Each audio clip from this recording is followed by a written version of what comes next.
Dead Candy. Dedicated entertainment for the dead.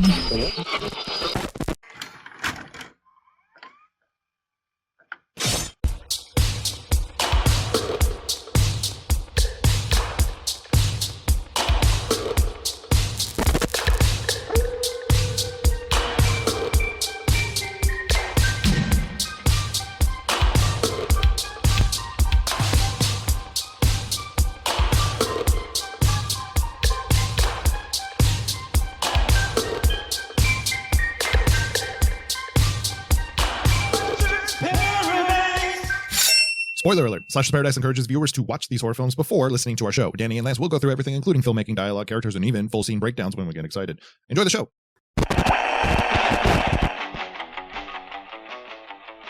Ahoy, me creeps and creepettes. It's your gnarly first mate, the Paradise Slasher, sailing straight out of the mist with tonight's Slash Word. I figured I'd dress the part for this one. Pirate hat, cutlass, and a face only the fog can love. Tonight, Lance and Danny are covering John Carpenter's salty ghost story, The Fog. Totally tubular flick. Ghost pirates cruising into town looking for their cut of the treasure. Honestly, dudes, it's like a surf trip gone wrong. Forget the waves, you're getting wiped out by the undead crew of the Elizabeth Dane. Righteous. And your slash word of the night is fog. That's right. Every time Lance and Danny say the word, you take a drink of whatever you've got. And if you want to go full paradise, mix up The Fog. Yeah. The same creepy cocktail from the happy hour episode. Bourbon, apple cider, splash of maple, and a little smoke if you got it. Looks like this, tastes like shipwreck, totally bodacious. Speaking of shipwrecks, don't let Lance mix it. He pours a drink like he's trying to resurrect the dead.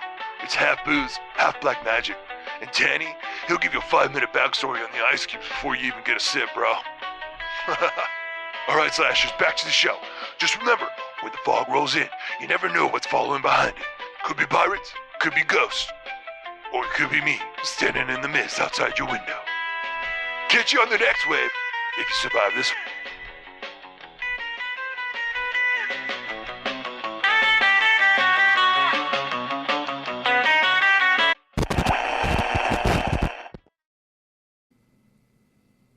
Ahoy, mateys. This is KAB, Antonio Bay's Lighthouse on the airwaves, coming to you live from the top of the world. And welcome to Slasher's Paradise. Keep your lights on and your doors locked. Get a stomach pounder and a Coke, because tonight we're drifting straight into John Carpenter's ghostly tale of revenge, The Fog. This is Slasher's Paradise, coming to you live at the midnight hour on KAB, Antonio Bay. Antonio Bay has a curse on it. Ladies and gentlemen, that's Danny. I am Lance. The beers are cracked. The whiskey's open. The hoodies are on. If you're in California, the AC is down to 66 right now. You are enjoying your false fall weather. Yeah, there it is. Officially cracked. That's Danny. I'm Lance. This is Slashers Paradise. Guess what? We have John Carpenter back with us for The Fog, and I am so excited for this one. How about you, Danny? Lance, I don't know if I'm as excited as you, because I do know something about my friend Lance, folks, and that is that in the pantheon of John Carpenter classic films that the man has done for us, I know that this film, The Fog, has a very special place in my boy's heart. So I am very ready to dive into this deep with you. I love The Fog. I'm not going to say that I don't love The Fog, but Lance, I know you love The Fog. So I'm excited to hear you take me through your attachment to this fantastic cult classic of a film. I adore The Fog because I've talked about this many times on our shows. I went through my horror history for a while, and I eventually grew a huge love for Halloween 3. And once I did that, I went back and watched The Fog. There's an interesting thing about The Fog. When you watch it, you're like, oh, wait, I know them from Halloween. I know them from Halloween. I know them from Halloween. I know them from Halloween. I know them from Halloween. there's so many familiar faces. This is one of those movies that was probably on all the time, and you didn't know it was The Fog. You thought Halloween was on yet again because there's so many familiar faces from the John Carpenter world. So when I went back to watch this, when I was learning, when I was educating myself on horror movies, especially from the 70s and 80s, I came to The Fog, and I swear it just felt like the in-between of Halloween 2 and 3. And it was just like, hey, like, we got $1 million. You guys want to go make a movie? Like, that's the way the movie feels. Like, I got this old ghost story we can tell. We'll go to California off the coast. It'll be really fun. We got Tom Atkins. Like, we'll just bring him in. We're going to do Halloween 3 with him in a year. Let's just go have some fun and make a horror film. And that's the way this movie feels. And okay, people, listen, I know a lot of our listeners aren't necessarily from California. This movie does capture California coastal fall for me. So I know it's a weird thing. You're not going to see snow and rain. You're going to see fog and wind. And that's kind of like what our fall is here. So for me watching this, I'm cozy. My heart's aflutter. I'm ready for Halloween. I love this movie so much just because it makes me just feel fall. It makes me feel Halloween. It gets me ready for my favorite time of the year. And tonight, you know, you're not going to hear this episode right away, but tonight we had football on. It's just like everything is culminating right now. This is the best time of year. This is my Super Bowl. I just really appreciate this film. I will say it's not like maybe the scariest film of all time. There's even a fun fact about that, but I enjoyed going back to this film. And then even tonight, watching it again in the last 2 days, actually, I've seen it 2 or 3 times because I like that much for this particular episode. Watching it as an adult is so much fun, and you capture more. You start to catch on to like little things that I forgot about and little storytelling things, and the kind of adds to the tension if you're paying attention to the story. So, Danny, do you have a connection to The Fog, a story to The Fog? Or what's your tale of The Fog? I just before I get into that, let me just kind of live in this moment for a little bit, folks. Slashers, as you know, this endeavor of Slashers Paradise was started, with quite some time ago now. We're going on our 5th year, and I always enjoy learning new nuggets about my co-host and friend Lance. I love that you wholeheartedly being a Californian born and raised in the state, like you co-sign the validity of this movie. Is it capturing, that I'm not exposed to that. I am a transplant Californian, and just hearing you talk about that it's just so beautiful to listen to, just because I'm like, I didn't grow up here, but I can get down with the vibes, the mood, the tone, everything that was established in this film. And the fact that it, like, for you is like, damn, that is like my backyard. That is like, things that I am very well aware of. Probably something that, like, on the flip side, when we get to talk to Texas Chainsaw Massacre, I'll be like, oh my gosh, I could smell that. You know what I'm saying? So that's awesome. My attachment to The Fog is one of I caught it very obviously late in my horror movie, watching career, so to speak. But it was not Halloween, as you mentioned. It was not his other big movies and him being John Carpenter. But it was that sort of like, I see, I hear, I recognize all the major players that made me fall in love with Halloween. I'm seeing them all right here in front of me. And I can read the credits. These are all the folks who made Halloween. And there's something about it that's like, as you're watching it, you're like, yes, while Halloween we know was shot in Pasadena and in Hollywood, it's still supposed to be Illinois. There's something about when you're watching this movie, it's like, this could be, honestly, any coastal town, but it makes me feel better knowing that it is a Californian sort of like the rolling hills that they shoot, and the blues and the greens and the vast ocean. First of all, I am going to get into it a little bit later about how terrified I am of what lies beneath the ocean, which is probably why I never got around to like reading any sort of H.P. Lovecraft stuff, which this is very much influenced by Lovecraft. But I will say for me, and this is where I am attached to this movie, is the aspect of the radio station in the middle of nowhere being your guiding voice for just like everyone else is asleep, everyone else is, not paying attention, or you have a very small audience. Maybe it's like the night owls and such, and it's like I was a night owl. I enjoyed the late night radio hosts who would get me through the night when I couldn't sleep, and the sultry voice and stuff like that. And it's like there's a bit of like FOMO because I want to be paid well enough to live my life and be a radio station DJ on the top of a lighthouse in the middle of a beautiful coastal town, which is just not plausible and not feasible, Lance. So that's where my thing is. I get a huge sense of wanting to be Stevie Wayne throughout this entire movie. And also like, God, look at this town. It's got no muss, no fuss. I want to be there. I don't know if I want to live there, but I want to be there. So, that's pretty much where I come in to The Fog. Gotcha. You've already mentioned Stevie Wayne, and there's, just to go back really quick on the California coast thing, there is a scene where she's actually driving down the coast, and it reminds me so much of California drives in the fall for me personally. So like when I saw that scene, it was just like a personal, like, oh, I've been on so many of those nice drives where you're just like, there's a cliff right next to you. There's the ocean. There's nothing else. There's grass and hills and all that. So there's a really beautiful scene with that. We've got a lot of business to take care of. So much business. You can already tell when an episode starts for 10 minutes of us just gushing immediately about our personal connection, it's going to be a good episode, but we've got that business to take care of.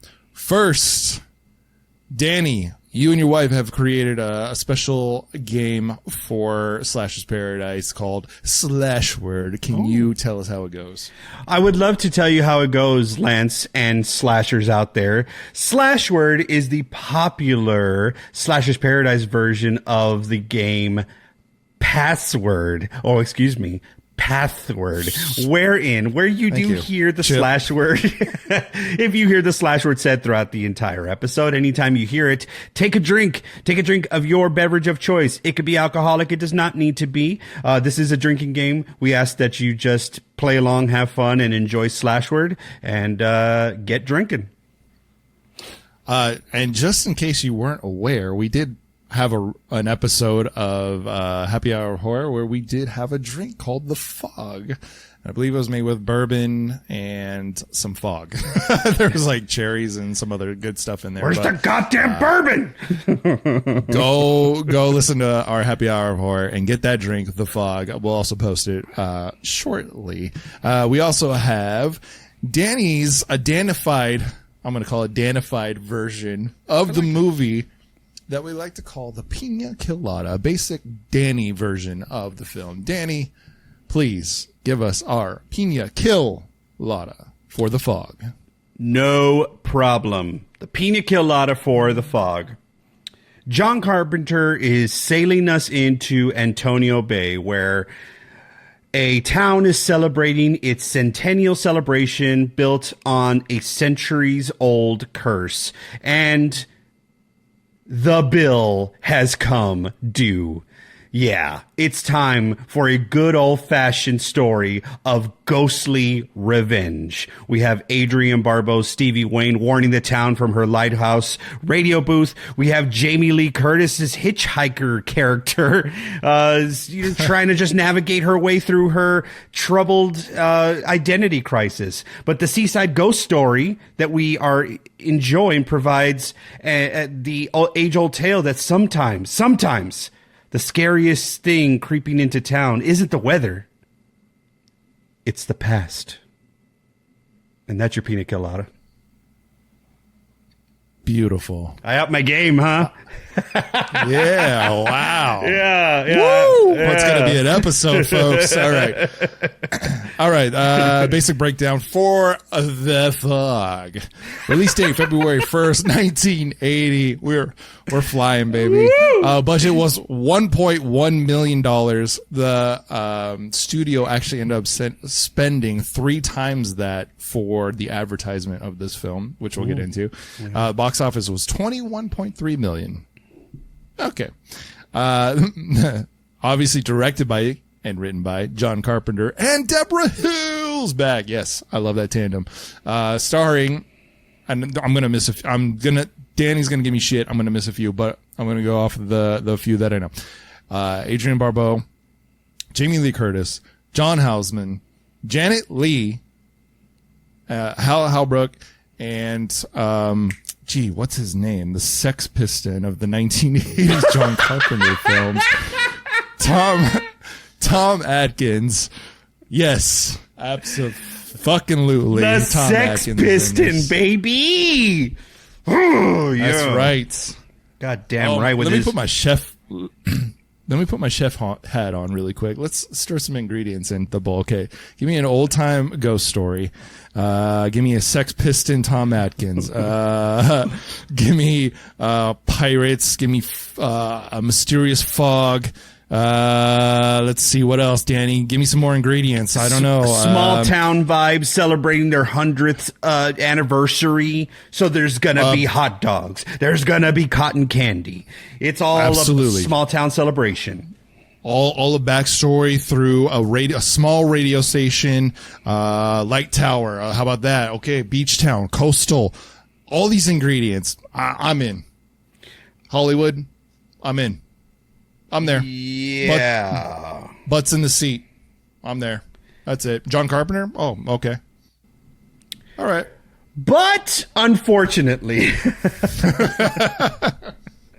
the truth is, there weren't enough butts. Unfortunately. This movie obviously went through a lot, folks. This is normal today that we hear about reshoots, but this movie was definitely plagued with the reshoot bug. It's funny because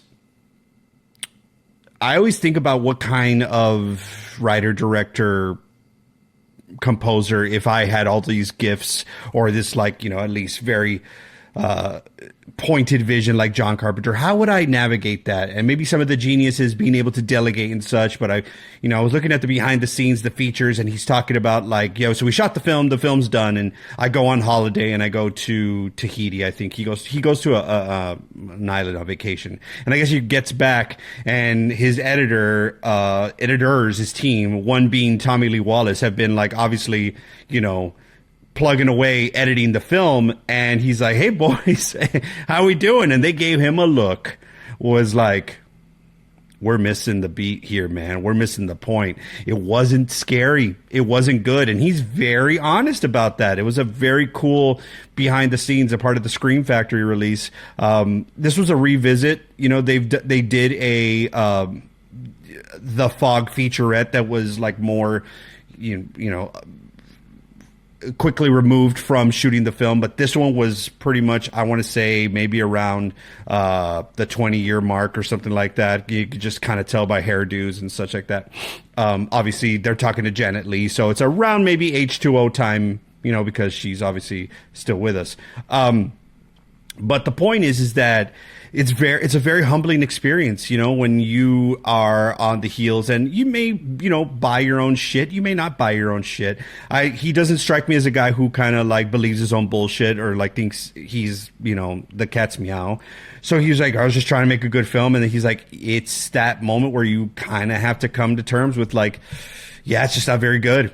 This is not a very good thing that we put together. We thought it was. And case in point, really the only thing that they talked about that was missing, it wasn't scary. It wasn't scary at all. So they went back and they reshot a bunch of stuff. And ultimately the movie came out again. And it was very, very good to a lot of folks. today will say that this is their favorite Carpenter film, their favorite film, period. It doesn't even have to be like put into the category of Carpenter. Janet Leigh talks about how people would have come up to her and be like, oh my God, The Fog is my favorite movie of all time. So it is the continuance of my man Carpenter's sort of legacy, where he makes a film, it's underappreciated, he's ahead of his time, and then hindsight and retrospect gets to give him his props all the way down the line. And it's like, by that time, obviously traditional box office success is not happening since Halloween, but it's definitely earned its cult classic moniker, and a lot of folks do very much enjoy the film. Unfortunately, at the time of its release, it just wasn't as appreciated. That makes a lot of sense. I had read that the original cut was only like 80 minutes or something like that, so they're like, okay, we got to go back. And those added elements, I mean, he was really going for a PG rating at that point. I don't think they had PG-13 at this point in the 80s. So it was either R or PG, and he was going for the PG. There's not a whole lot of blood in the movie. There just isn't. The creep factor depends on who you are. I mean, it is there in moments, I believe. But again, like when you set up a town and you set up the vibe, and I gotta say, like the town, we're going to get more into that later, but the town is set up for like its 100th birthday, 1880 it was founded. That's when the whole story kind of starts. But the small town vibe, it took me back, especially when they're actually celebrating it, and it's at night, and there's only like 100 people there celebrating it. That's number one. It took me back, and I was like, oh, I kind of remember that from like my town celebrating like the sad like Christmas tree lighting. It was really bad.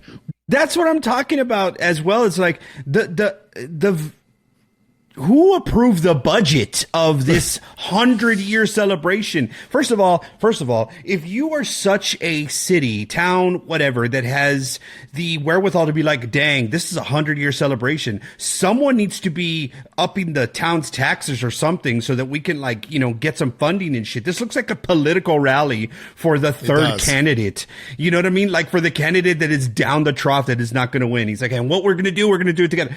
They had a banner or two, and then they were going to unveil a statue. Everybody walk around the statue, look at the statue, and then go home. I'm like, that's not a 100-year celebration.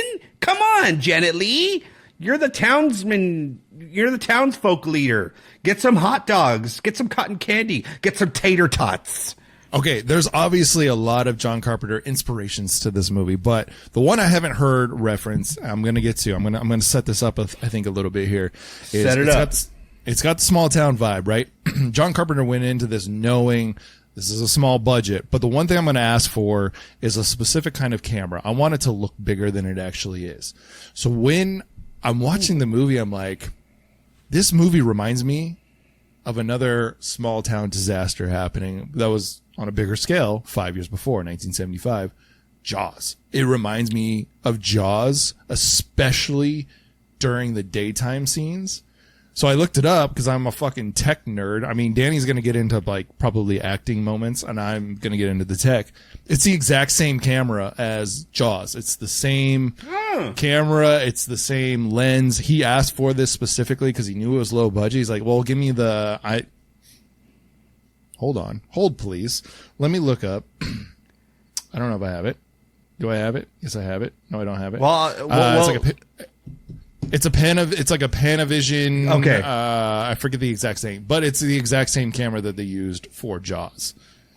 Well, I'll tell you something is that while there are daytime scenes in The Fog, and while we definitely appreciate like the normalcy, especially when Stevie Wayne's son is saying that he wants a stomach pounder and a Coke, which I still don't know what the hell a goddamn stomach pounder is, but I want it. I want that thing. What is a stomach pounder? Did you find out?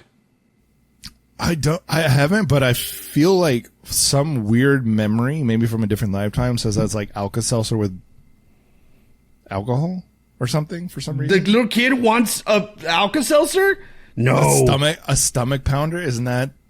I don't know. I don't know why that's sticking in my brain as the thing that a stomach pounder would be. But I mean, I could be wrong. According to, it's fictional. It is nothing. It's like, imagine it's like some sort of like, novelty sort of Twinkie something, I suppose. It's like one of those like garbage food. I think that's what it's intended to be. But it's fictional. It's not a thing, but he just made it for it. Oh, I freaking love that. Mom, can I have a stomach pounder and a Coke? And she's like, yes, it's like go ahead. It's like you're asking for the shits. Like, can I have a gallon of milk, basically? Yeah. Or as much sugar until I have to like go to the bathroom? Okay. Well. Yeah. Can I have the whiskey shits? No, here's the point.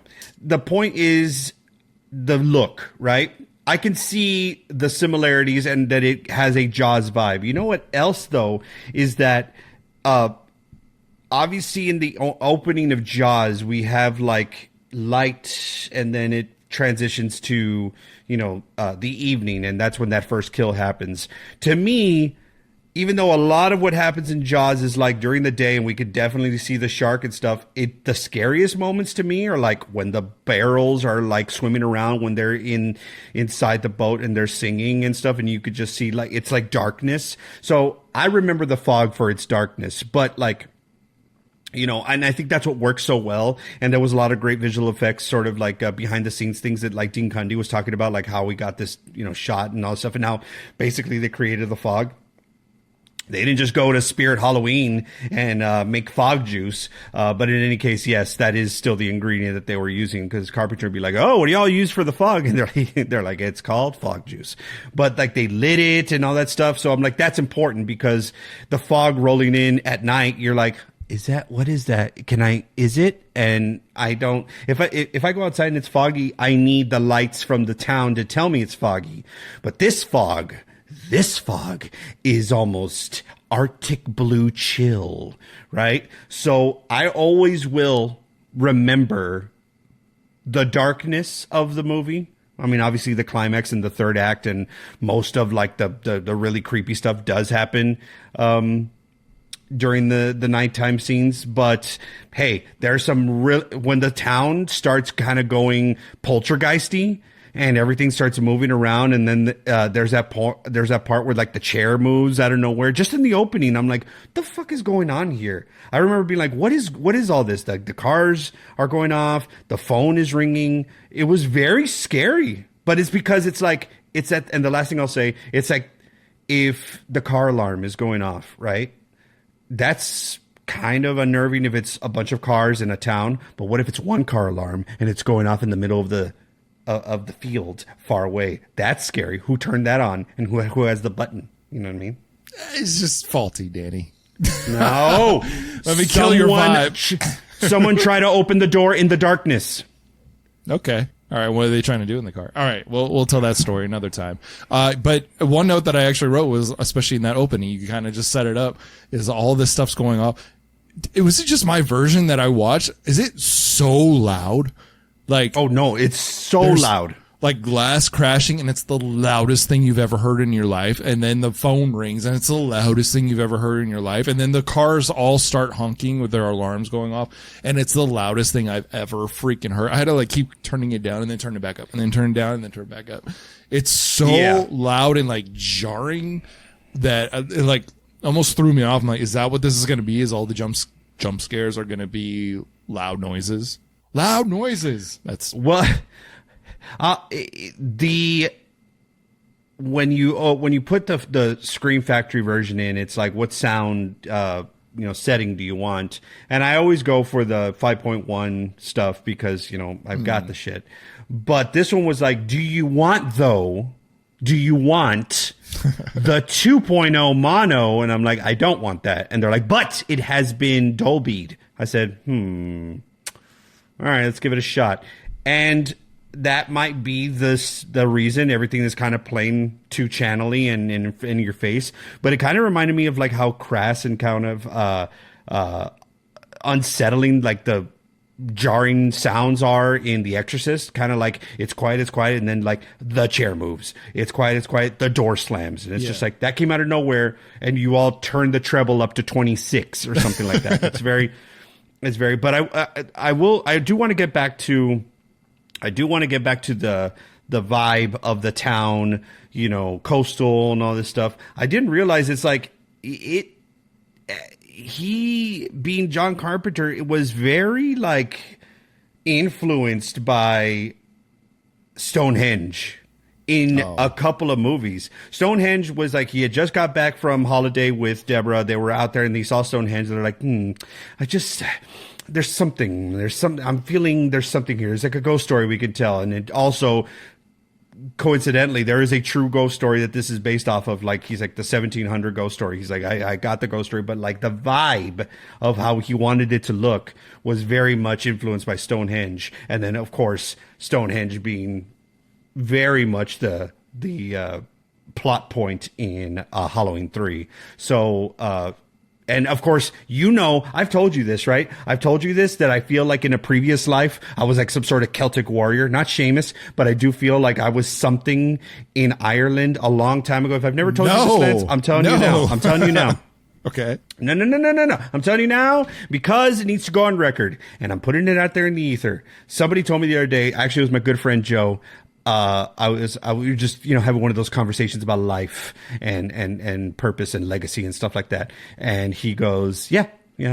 This isn't your first time here.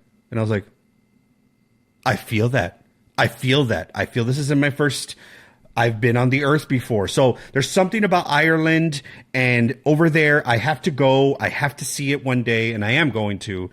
But I get it. Him being like over there in Stonehenge and be like, you know, I'm gonna do something here. Yeah, there is an influence, and I love it. It's about the green and the water, and like the waves are crashing, but it's like we can't be at the beach. We're not gonna be playing at the beach because it's freezing. We got to be over here in the town. We have stuff to do, but the ocean is still there, and it's still reminding you that it's vast and it's scary. I don't know. I just wanted to touch on that.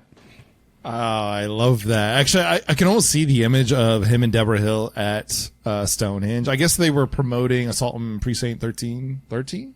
Yes. Yes, 13. And that's why they were at Stonehenge. And I guess they just started feeling like all this stuff and seeing it was just covered in fog. Imagine seeing the stones kind of poking out of the fog and what else can come out of there. And then there's another movie. I forget the name of it right at the moment. I'll get back to you.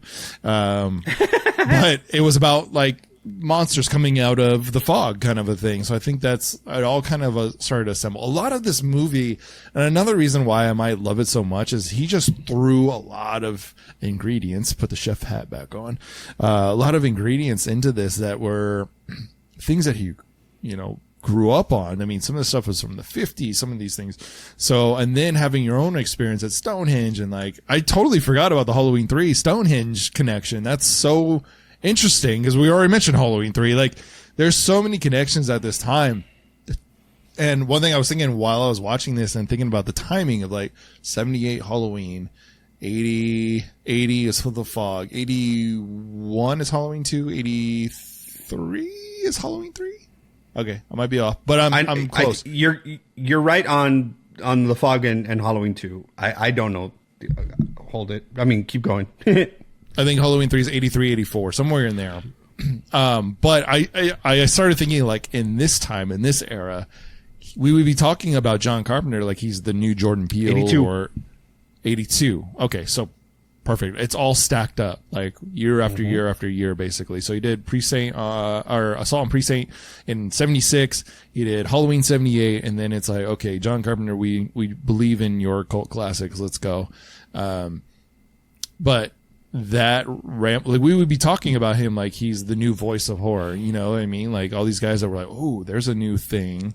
That might be the new guy of horror movies. I like to kind of watch his stuff now. And, I thought that was kind of a cool like retrospective kind of thing of like, oh, if you put him now and he's got this string of movies coming out, you're like, oh, I'm really curious about what his movies are going to look like going forward. I almost want to say like, and I'm not, and please do not mistake me for saying that Osgood Perkins is going to leave the legacy that John Carpenter did. However, Osgood Perkins is starting to make his own deals. I mean, yes, a bit of a Nepo baby situation like that.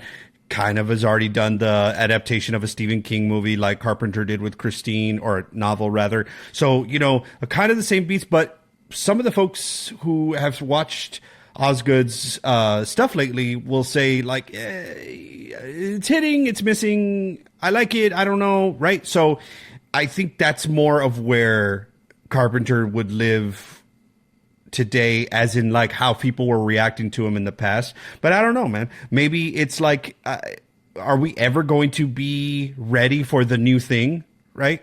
So Carpenter gave us the new thing all the time, and everyone was like, no, that is too scary, I don't want to see it. Or it's too weird for me, or I don't know what you're telling me. What do you mean obey? I don't want to obey. I obey other things. So, I was just gonna mention, yeah. Oh, perfect. Mm-hmm. Yeah. Yeah. So I think that there is I think today he would very much be if he was hitting his stride today, or if he was like starting today, I think he would very much be given green lights like he was back then.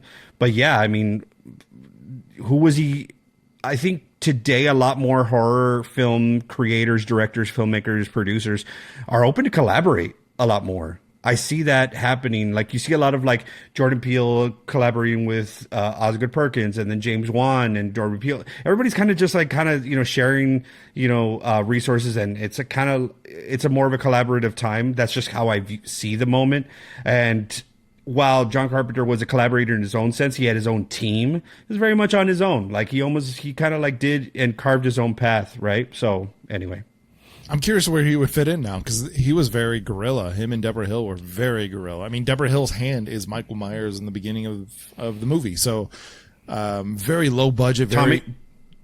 Tommy Lee Wallace is Blake's hand at one point, I think, right? Blake was like a prop guy that asked for the job, right, and thought he was going to get fired or something. That's like the backstory. Is it? It's supposed to be. It is Tommy Lee Wallace, because he's time on this.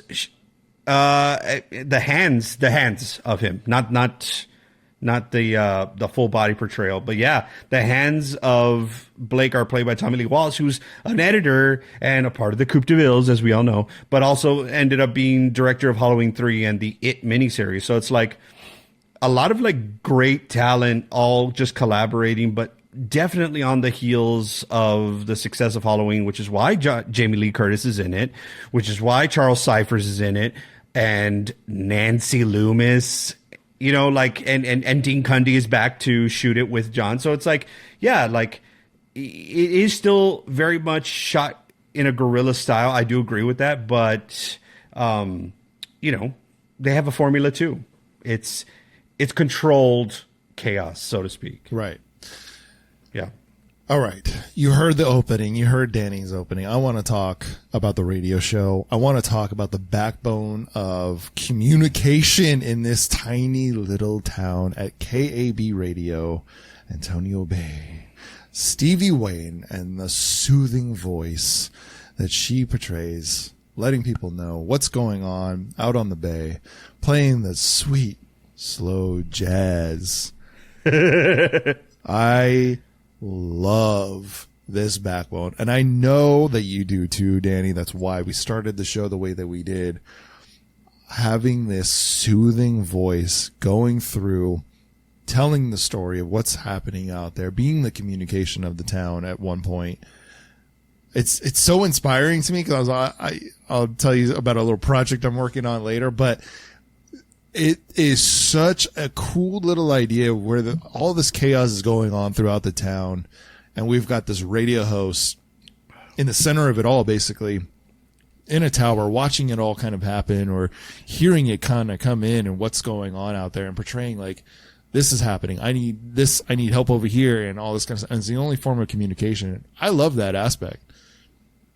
I think it's so creepy and fun, and like, just such a really interesting way to kind of connect everybody throughout the movie. I did too, Lance. I mean, I think that is the thing that I'm the most attached to. I'm just so curious, and I'm so invested in the Stevie Wayne character. And Carpenter gives us her depth with her. It's not just like these are all the players and how they fit in. we spend time knowing why Jamie Lee Curtis is hitchhiking. We spend time knowing about Janet Leigh's character and her connection to some of the victims that are, the first victims that get killed by the ghosts and such. But in specifically for Stevie Wayne, as the movie continues, you're introduced to her obviously on the radio. It's so sultry. It's so perfect. She's, killing it. Adrienne Barbeau is freaking killing it. And then as it goes on, it talks about how she bought the lighthouse, how she's pretty much a single mom, how, there's newspaper clippings of her. Like, all that is time invested in creating depth for this character. And I love that shit because we have seen the movies where it's like, I'm just a radio DJ and here I am, and there's nothing wrong with that. It's just I feel more attached to her. And I feel like this is somebody that I know, right? Stevie Wayne is like, you are introduced to how she is, how she's going to react. And then it's like, okay, now the shit's going to hit the fan. How are all these characters that I've introduced to you all, how are they going to interact with each other? But there's just something about the back and forth in and out of her doing her radio DJ voice, taking the calls from Sheriff Brackett. Oh, sorry, Charles Cyphers, who's the weatherman and stuff. She's got like multiple stuff. It's like, I'm, KAB, top of the world here in Antonio Bay. I love it. I love that they have a radio station. It's a town of 10 people, but I love that they have a freaking radio station. And also I love that she is the beacon of like, hey, there's people out there that she's like blowing up their set, by the way. She's like, hey, and to the fishermen out there, watch your shit. And they're like, damn it, why'd you have to tell people we're out here? She's like the person, she's like the town herald, right? So, but she's also like, that's not what I'm supposed to do, or I'm not doing that all the time, but I am going to be the person that says like, hey, this is the weather pattern, and, be that traditional voice of the lighthouse. It's almost like she is, the lighthouse itself is also a character because she's giving it voice. You know what I'm saying? Yeah, it actually makes the town feel even smaller because it's the only form of communication. She's actually speaking the whole time to Dan O'Bannon, who is doing the radar of the boats that are out there, the ships that are missing, and all that kind of stuff, looking at the weather that's incoming. So he kind of updates her, almost has like a flirtation and like a love for her sort of a thing. It's kind of established, like, again, like you can just fall in love with a voice like this, overhearing it on the radio, being out late driving or being on a ship or anything like that. It's kind of established that a lot of people in the town are just like, oh man, I want to meet her just for her voice. I thought it was really interesting. She actually, Adrienne actually, took the character, or got this version of the character from Alison Steele, the Nightbird from New York radio during like the 60s and 70s. And it's so funny because I think this has just become a staple, but that's where her source was. But it's like nowadays it's like Karen Sharp is like California. Like if you listen to, I think it's like Coast for like Christmas music or something like that, Karen Sharp has a very like low voice and it's very sultry and like so inviting. You're like, oh, I just want to meet this person, like I just want to like have a drink in a dark room and just, you can talk, I'll listen, you know what I mean?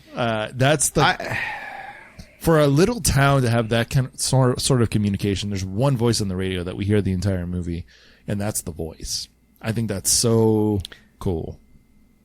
I wholeheartedly agree. I wrote in my notes, what an absolute dream it is of a job to have the voice, the DJ of a sleepy town. Like I would love, I live in a sleepy town right now in the part of California that I live.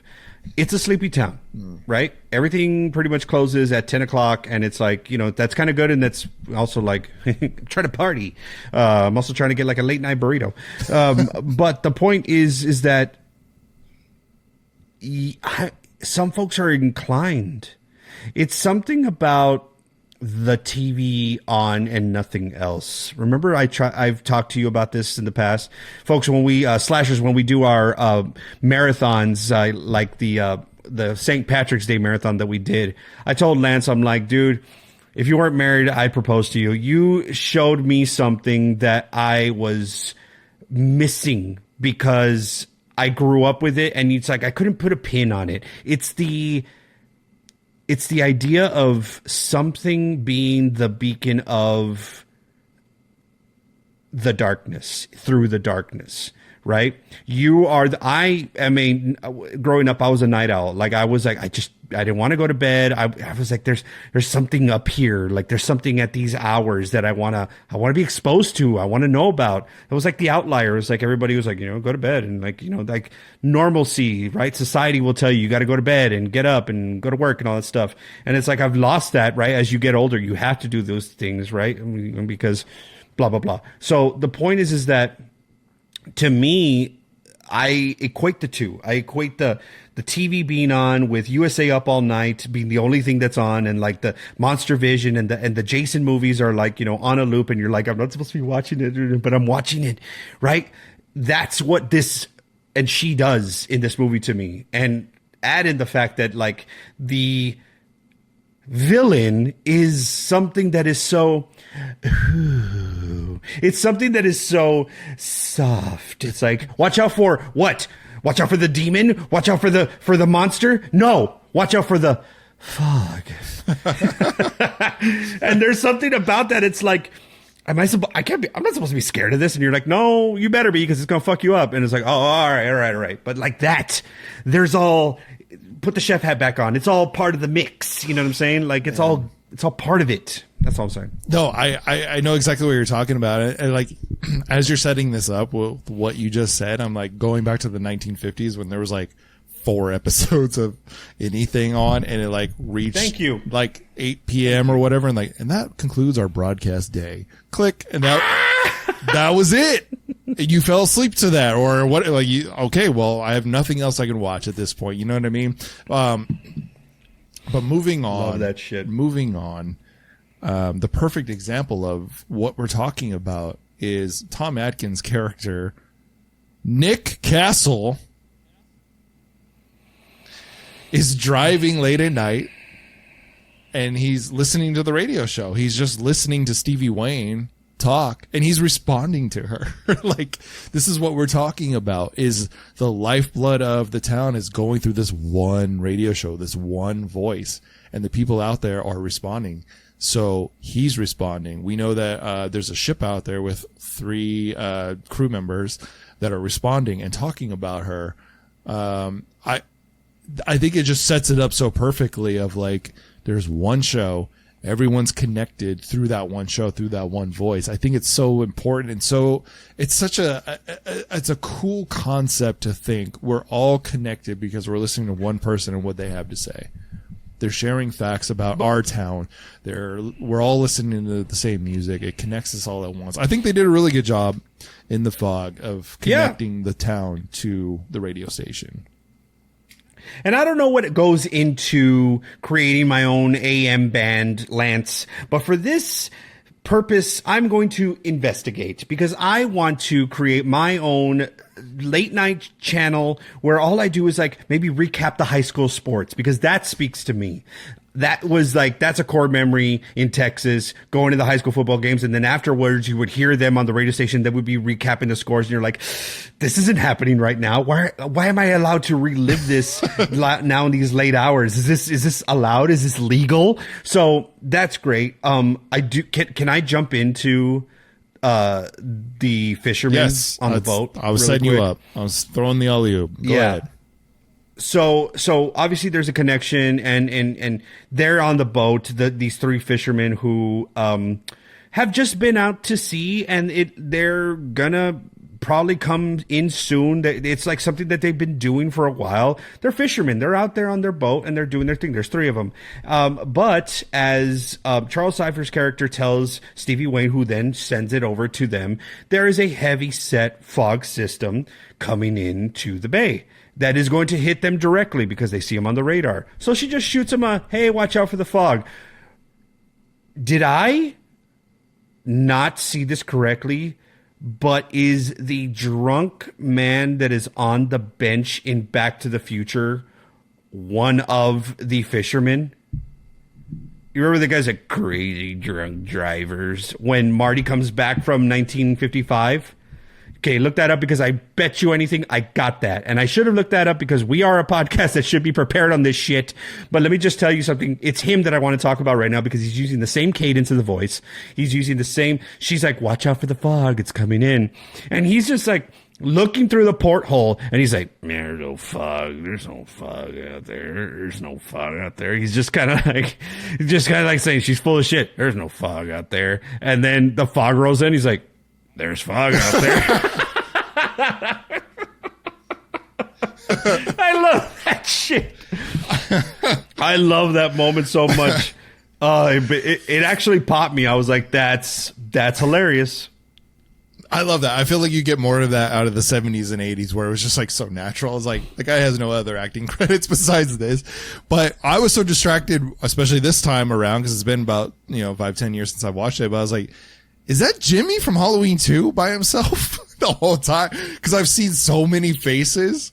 I did the research. I don't see him listed in The Fog 2, but John Carpenter's uncredited as an actor. So, well, let me just tell you that it is. You want to? Okay, Lance. There's a point. There's a point to where Mr. Carpenter needs to settle down, and I think it's here. I think it's this. I get it. Whenever I write something, the first time I was like, if I'm writing a male character, I want to name him one of my buddies. And it's like, okay, so Lance walked into the door, Joe walked into the door, whatever, right? It is Red from Back to the Future. It is? He is the character. The actor's name is George Buck Flower. Buck is his nickname. Would you like to guess his actual character's name? In The Fog or in Back to the Future? The Fog. Buck. In Back to the Future, he's Red. It's Buck. No, it's that's his real name. Okay. What's Red? I don't know. Tommy Wallace. Oh my God. So yes, the Coupe de Villes are all represented in The Fog, baby. You can feel the vision rising, baby, and the truth in the air. There are. That's right. Like I said, this is almost like a fun passion project for John Carpenter. There's so many like details and there's so many moments and there's so many connections. Even his band is referenced in this fucking movie. The Coupe de Villes are referenced in this movie and they're played for like 10 seconds by the radio station. It's just kind of a ridiculous, like, they gave me $1 million to make a movie. I'm going to call up all my friends and we're going to have a good fucking time. I got a story to tell. Let's just go out and do it. And that's what this movie feels like. And I think that's why I love it so much. Yeah. It just feels like somebody grabbed a camera, their friends, and wrote it on the fly. And it came together somehow. And I actually love that so much. It felt like your buddies made the movie, yeah. Right? Like, hey, me and my friends made it. I feel like I'm part of this crew. Right, but let me get back on the boat scene really quick. Let's go. Because I want to shift from something that is hilarious, in my opinion, to something that's very scary, and probably the thing that I know a lot of the boat stuff was the reshoots, right? Yeah. Because there wasn't a lot of kills in the original cut. In the reshoots, they went in, and even then, and that's what I really love about Carpenter and Deborah Hill's style, is that they do not go for the gore. But at the time, and this is from Deborah Hill herself, she's like, at the time, people are clamoring for it. They're saying, we want gore, we want kills. Scanners had come out that same year, and boy, is there something in Scanners that, like, yeah, exactly. So there is something about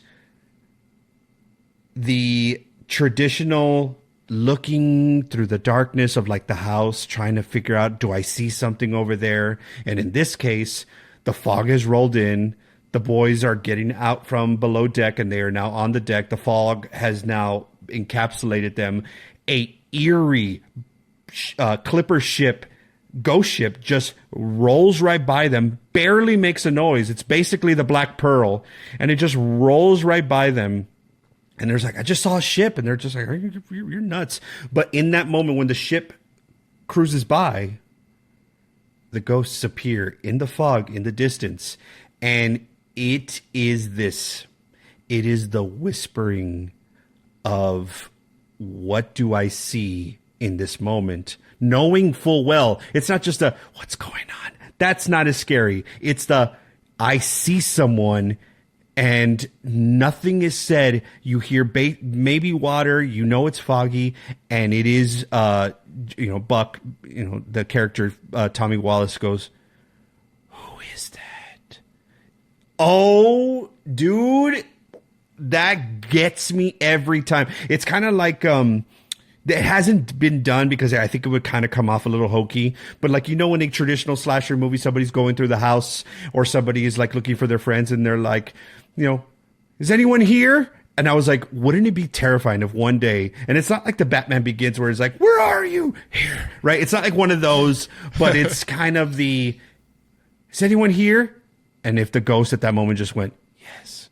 Oh, this is not what happens. But it kind of takes me there. It is something about whispering, these gruff men who are just like, there's no fog out there. And then they finally see it, and he's like, who is that? It's not just, what is that? It's not, is there something over there? It's, who is that? Because he sees somebody. Oh, my God, that's freaking creepy. Specifically saying who makes it human and makes it even more scary to me. Like, I think, what scares me the most is people, let's go down the psychological, terror that I feel from people. But, that's what gets me the most is you specifically called out this one shadow that you see and you see a human figure. Yeah, that's absolutely terrifying. I mean, how many experiences have you had in the fog? There's a story from my hometown about the fog that kind of rolls in, and I've driven through it. I've walked through it. You see some crazy shit that you're like, I can't explain what I'm looking at. And you do that thing of like, what? You sit there for like a good 10 seconds. Like, what am I looking at?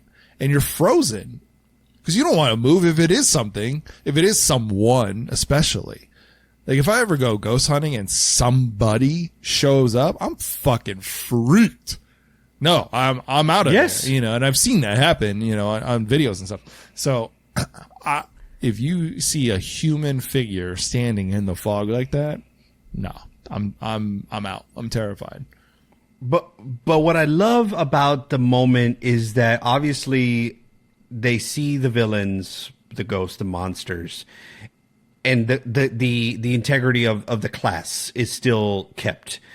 The it's not overly gory. They obviously die.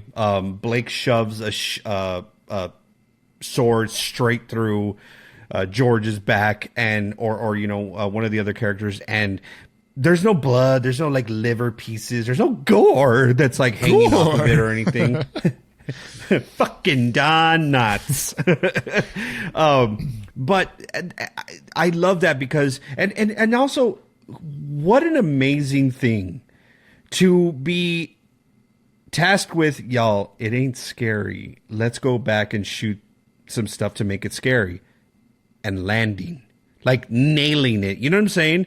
It's like being scared. I think that's what drives us and it attaches us to horror movies, or why we go and see horror movies. We want to be scared. It's an inherent human feeling. We just want to be there. We want to know. We want to feel it, right? It is something that we can it's like touching, like adrenaline in the moment. Some folks would say it's like, it's the unfiltered sort of like clean way to maybe go at something that's like a high, so to speak, right? So I do love that is a big task to say, I need you to go back, or I'm going to go back and I need to make it scary, and they land on it. But like, also, when Carpenter and Cundy and Hill all get together, what an incredible team. The atmosphere is impeccable. You're talking about like something that was like, not very ghostly and eerie in Halloween, where it's like, it's more about crisp.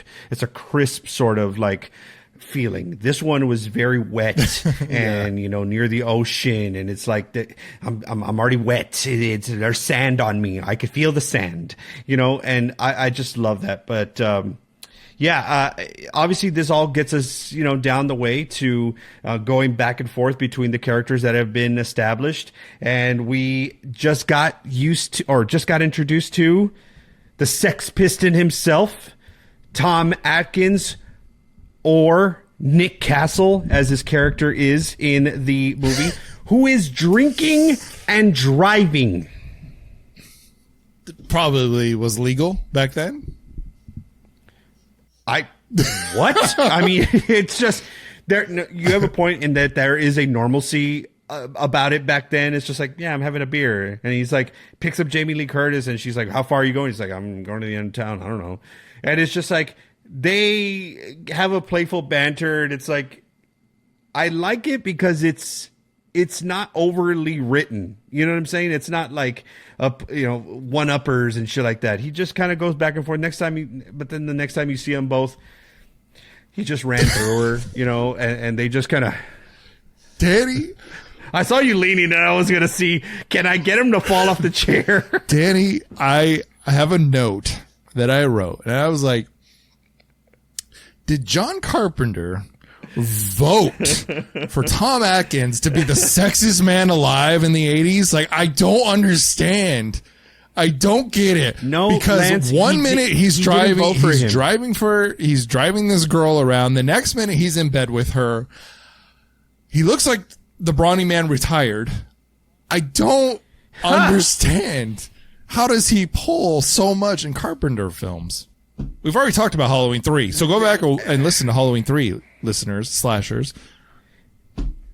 There's just something undeniable about a tour de force that is a Sex Piston like Tom Atkins. This man is class personified.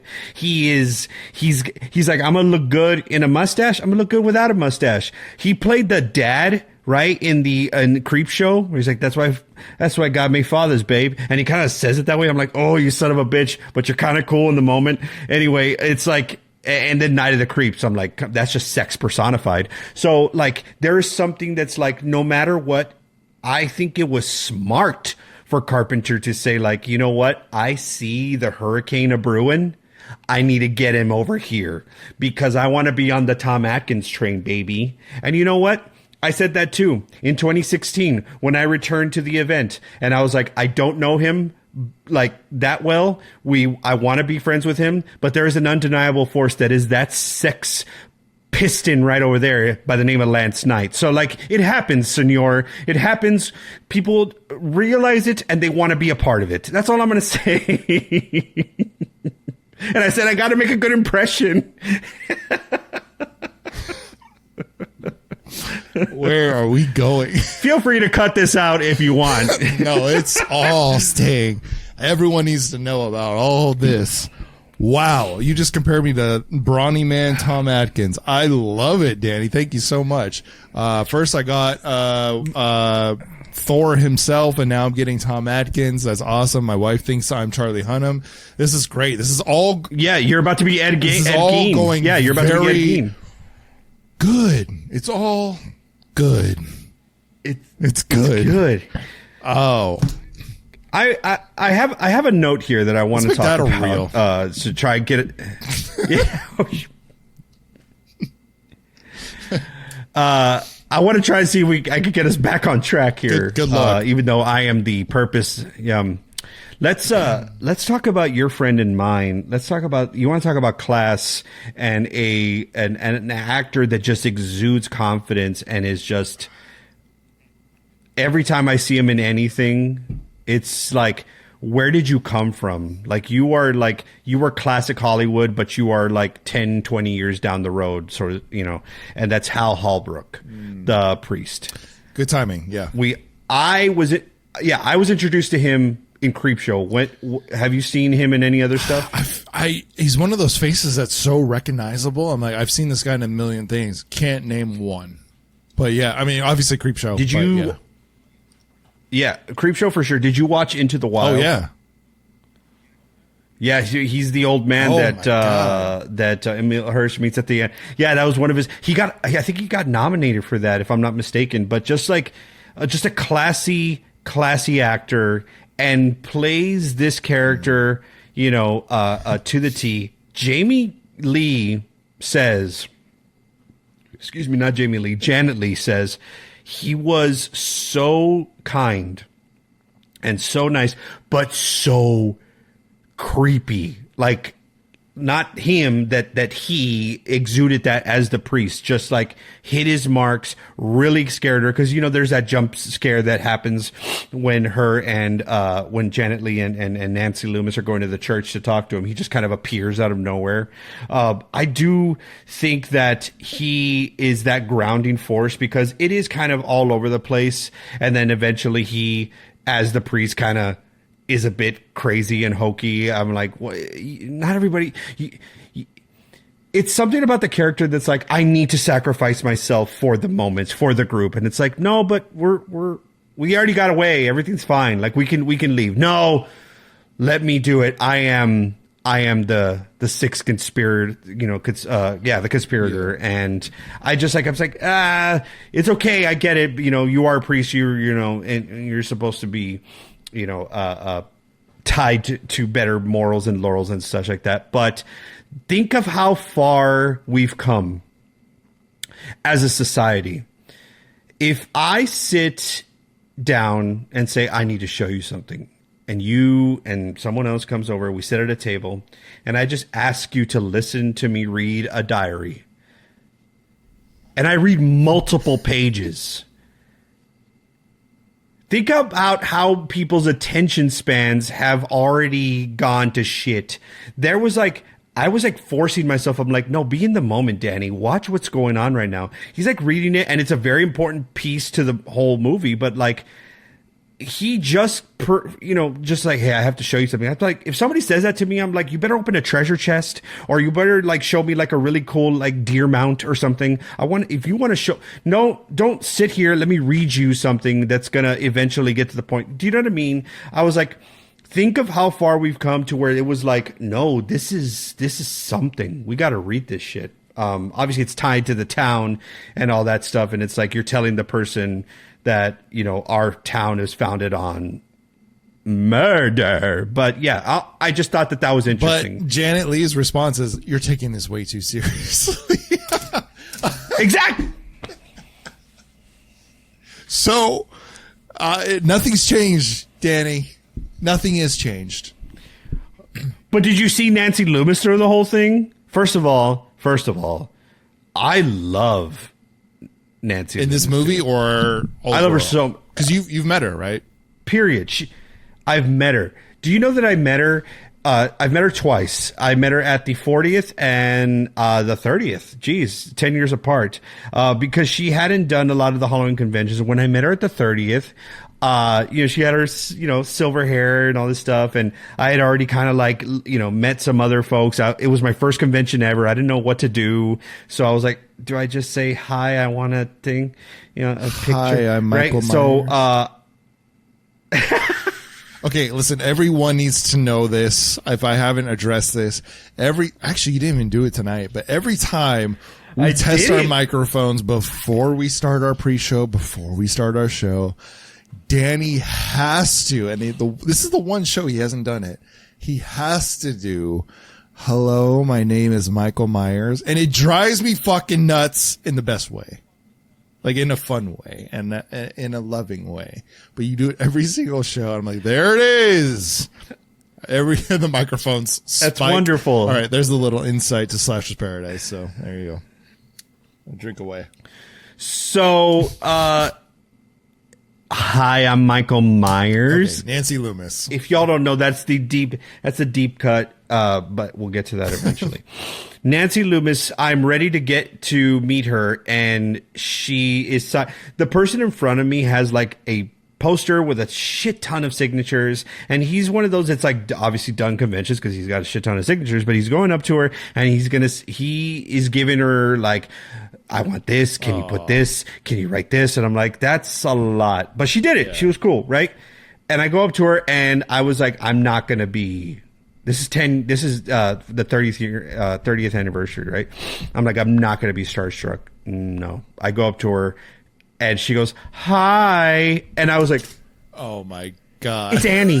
It's freaking Annie. The same cadence, the same voice. Dude, I lost it. I was like, habada, and I was like, I have this. So I gave her the Blu-ray that I wanted her to sign the cover, right? And instinctually, she said, because I was fumbling over my words, she goes, "Look, Danny, I thought we understood each other." I'm out. Are you kidding? My heart is dropping. She said it. She said it, and that's how she signed my thing. It's somewhere over there.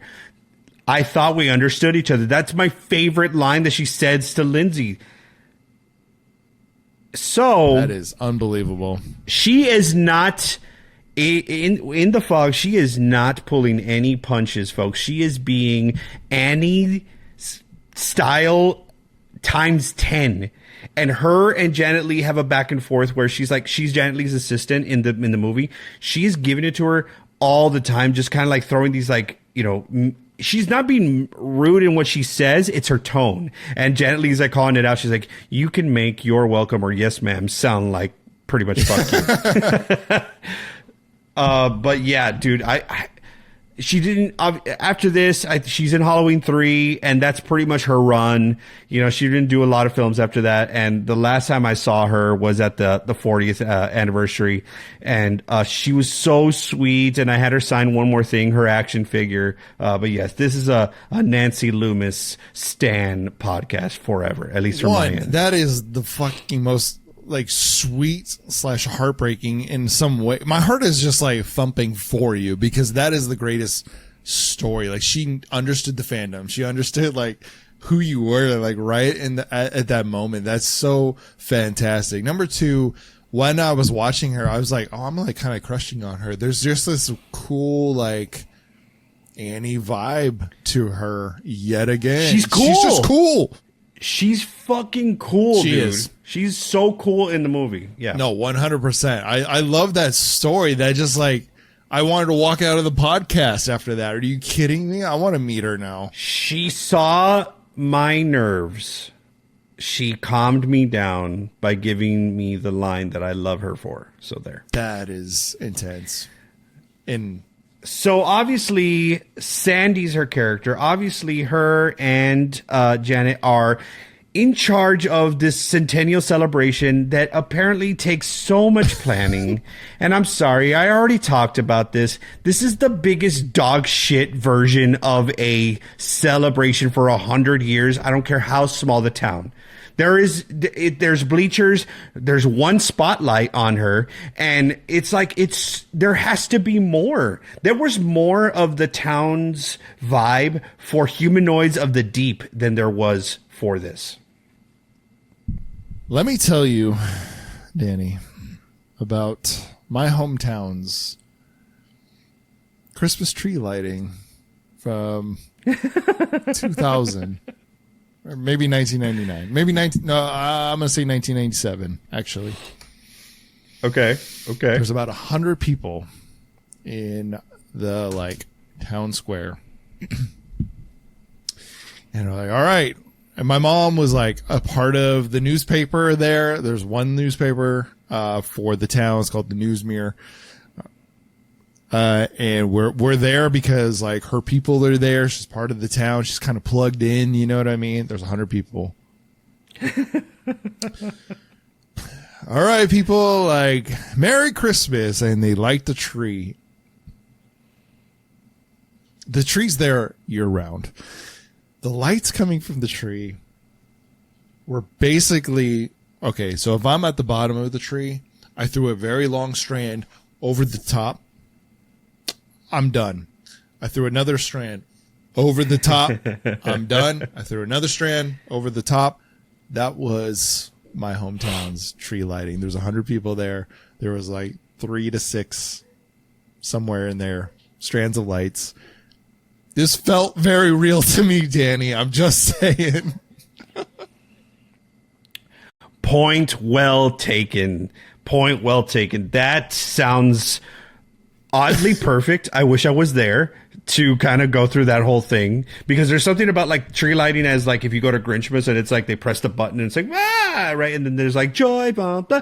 But there's something about and 1, 2, 3, and someone like plugs it in and it just goes. It ain't Batman's okay. It ain't Batman Returns. That's all I'm saying. But Dad, it's time to bring joy to the masses. This is one of my favorite episodes, or none. She makes a good cup of coffee. Okay, let's get. I want to talk about. I want to talk about Andy. I want to talk about Stevie Wayne's son, Andy Wayne. I want to talk about Danny Gonzalez. He is my favorite person, dude. He's this little like, he's got like the cheeks, and we see him in the beginning of the movie. He's listening to the old man tell the story on the shore. We have to talk about that here in a little bit. That ghost story sets the tone. But in any case, we see him in the beginning. It's like a lot of folks are pitching in. There is a, like a Cub Scout, Boy Scout thing that he's a part of, which is why he was there getting the ghost story from Mr. Macon, the old town fisherman. But it's the moment that I talked about it already, comes to, remember, his mom is Stevie Wayne, so she is the radio DJ. She works the night shift, obviously, past 1 o'clock, is going home, going to sleep after he's been taken care of by Mrs. Colbritz, who is basically Happy Halloween, Mrs. Blankenship from Halloween 6. She's an old lady who looks after him. Yeah. Come on. 100%. I have that in my notes. Yes. That is the entire. Yes. Man. Okay, go ahead. So Mrs. Colbritz looks after Andy, and in the morning, while his mom is sleeping because she just pulled a night shift, he's out exploring, walking up and down the beach. It's very safe. It's no big deal. And la la la la la. He's walking down the beach and he sees a piece of driftwood. It was a piece of wood. It's a shitty piece of wood. Damn, that is a cut that do you know that what I just did? That is a line from Lance Guest, who plays Jimmy in Halloween 2. That's him in Jaws 4, Jaws the Revenge. Okay, anyway. He finds a coin first, right? Right. He finds a coin first. He goes for the coin, and when he goes for the coin, it turns into this piece of wood that says just Dane on it. Right? Piece of driftwood. Obviously a ship, part of a ship. And he gets it. La la la la la. He takes it back. Walks in. Here's my problem. He walks in to his mom's room, who's sleeping on a twin bed, no shade, but just is, goes up to her, wakes her up, and she's got like, she maybe has 2 hours or 3 hours of sleep at this point. I don't know. But she's like, it's her son. It's sweet. I mean, like when my daughter wakes me up in the morning, I'm just like, this is the best, right? He goes in there and he's like talking to her about the piece of wood that turned into that from a gold coin. He just has this piece of wood, though. He has it in his hands that he pulled from the surf that has sand, that is wet, and he's just bringing it to her. Look, Mom, look at this piece of wood that I found, and just puts it on the bed. That there's going to be sand there now forever, okay? Nobody even thought about that. Andy didn't, but you know what he did think about? He thought to ask his mom, can I have a stomach pounder and a Coke? And books it after that because she says yes. And she's just now stuck with this piece of wood that she's like, yes, it is interesting. And it just like is hers now because she has to obviously investigate it because her son brought it to her. And it obviously is interesting. It says Dane on that. But dude, my anxiety was killing me because he put that freaking sand riddled piece of wood on the sheets. And you know, those sheets are from the 80s, man. You know, it's going to take forever to wash that out. Where's the Danny part in this? That's how this whole thing started. How is he Danny? He asked for a stomach pounder and a Coke. Mom, can I go have 3 tamales and a Coke?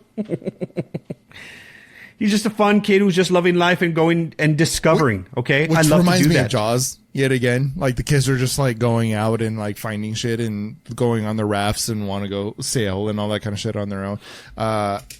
What I found interesting was I never noticed this fact. So we know that Nick Castle and Elizabeth, the hitchhiker, are together, and Elizabeth is just kind of tagging along with Nick Castle. And at one point, they're investigating, like, where did the ship go? Okay, we found this ship. It's actually the ship of the fishermen.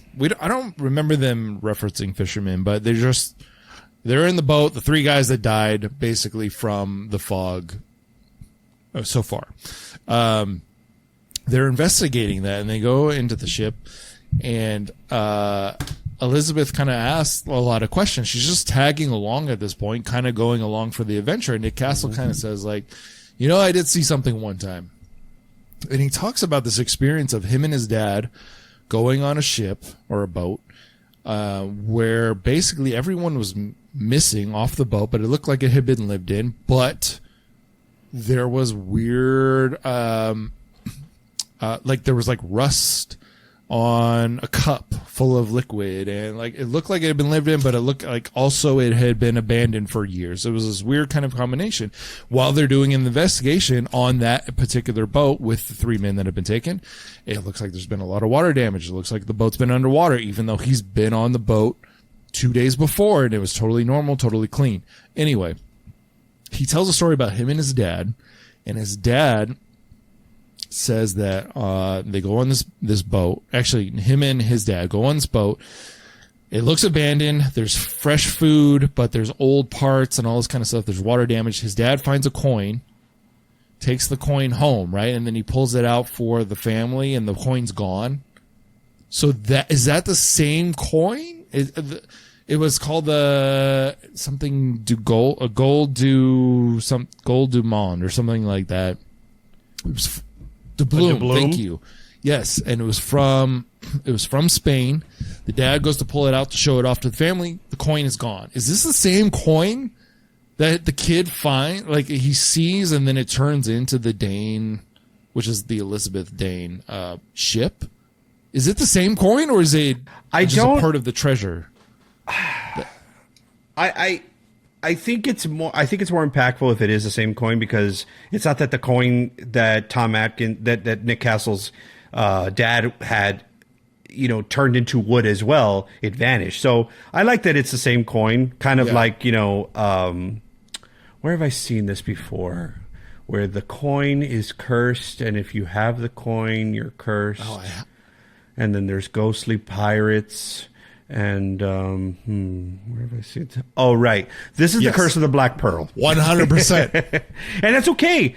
That's okay, because this is a ghost tale. And for the first time, though, before Black Pearl, this is the only real venture into doing true ghostly pirates, a treasure sort of story, and it's very impactful. And then obviously we'll just say that this paved the way for that. But what I think is obviously the Black Pearl takes a lot of the same cues in that, if you have the coin, you're cursed, and if you're in possession of it. But this one took it a little bit, established it further, because it was before Black Pearl, but in the sense of the diary that I talked about that Father Malone was reading shows or illustrates the real story of how this town has been founded, which this town isn't rolling in the dough or anything like that. For something that was founded on substantial money, substantial treasure, which later we see where it is. We see where the gold is, because it's been, I guess, all melted down and made into this gigantic cross. But for all that to be said is the town has been cursed this whole time if you follow the story, but only in the 100-year mark where they're going to be activated, right? It just what made it special, and you're well, the only thing special is that this town is celebrating its 100th year. And then of course the fisherman sets the story, sets the table of the story and all that stuff, and that's fine. But it's I don't know if it's because they don't have their gold that they're coming, or if it's because there is a revenge that needs to be paid back, right? So it's a little bit, and that's essentially the plot. It's like, it's twofold. It's like, no, he just wanted his machete back, right? No, Jason's gonna kill you, right? So, and it's like, is Leprechaun gonna stop coming after us if we give him all his gold? No, he's probably still gonna mess you up, right? So in this case, the diary shows that the gold was basically very sought after. The crew wanted to use it for something else, and then this other crew was like, no, let's kill them all and we'll take them and we'll establish our town, right? And it's like, okay, I, though, to answer your question, want to believe that it was the same coin, because maybe he's on the ship and the coin falls through the water, right? And maybe it was the only coin that was being left over because the rest of it was, again, melted down and made into that substantial cross that's been hidden in the church, right? But I do, I found myself kind of thinking about that too, and it's like, what's the goal? Is it to return the gold to its watery grave, or is it the revenge, tally, or the revenge, the blood revenge, the blood, sort of thing that needs to be paid back? And you could go back and forth. To me, I think it's the six must die. It's on the board itself when Stevie Wayne is there in the radio station, and the board transforms from saying the Dane to six must die. So I'm over here thinking it's not really about the gold. I think the gold is more of just like a, oh, well, it is this at this point. No, we're coming to get you. And six must die to pay back the six that were killed. Well, the backstory is that Blake and his crew were living in a colony of leprosy. Basically, they're all deformed. They have this leprosy thing. So they're on an island and they want to move into the mainland, basically, and have a colony. But Father Malone's grandfather is actually the conspirator. Him and 5 others basically conspire against Blake to murder him instead of having these lepers come over into the mainland. So that's the whole thing. And there's a whole combination of like between midnight and 1 a.m. It's part of the journal actually that Father Malone, the original Father Malone from 1880, writes, is that God have mercy on me. Basically, we are conspiring to murder Blake instead of having his leprosy colony come over here and settle. So we're going to murder him and take his gold from the ship. That is basically the setup for the revenge. That's why Blake is going after the 6. There were 6 conspirators against him, so he's going after the 6. The interesting thing. Go ahead. What do you got? Mm-hmm. Well, I was just going to say, because that eventually then gets us to the shit hitting the fan, is that like people are starting to die because, and that's what I kind of like about Stevie Wayne's character most, is that she is like, I'm going to take all these things that I see at face value, but then I'm not going to ignore them, And the fact of the matter is like, if a piece of driftwood that you have starts leaking and basically drenching all of your instruments and stuff, and she sees that it did say something different, it's like, okay, there's something otherworldly happening here.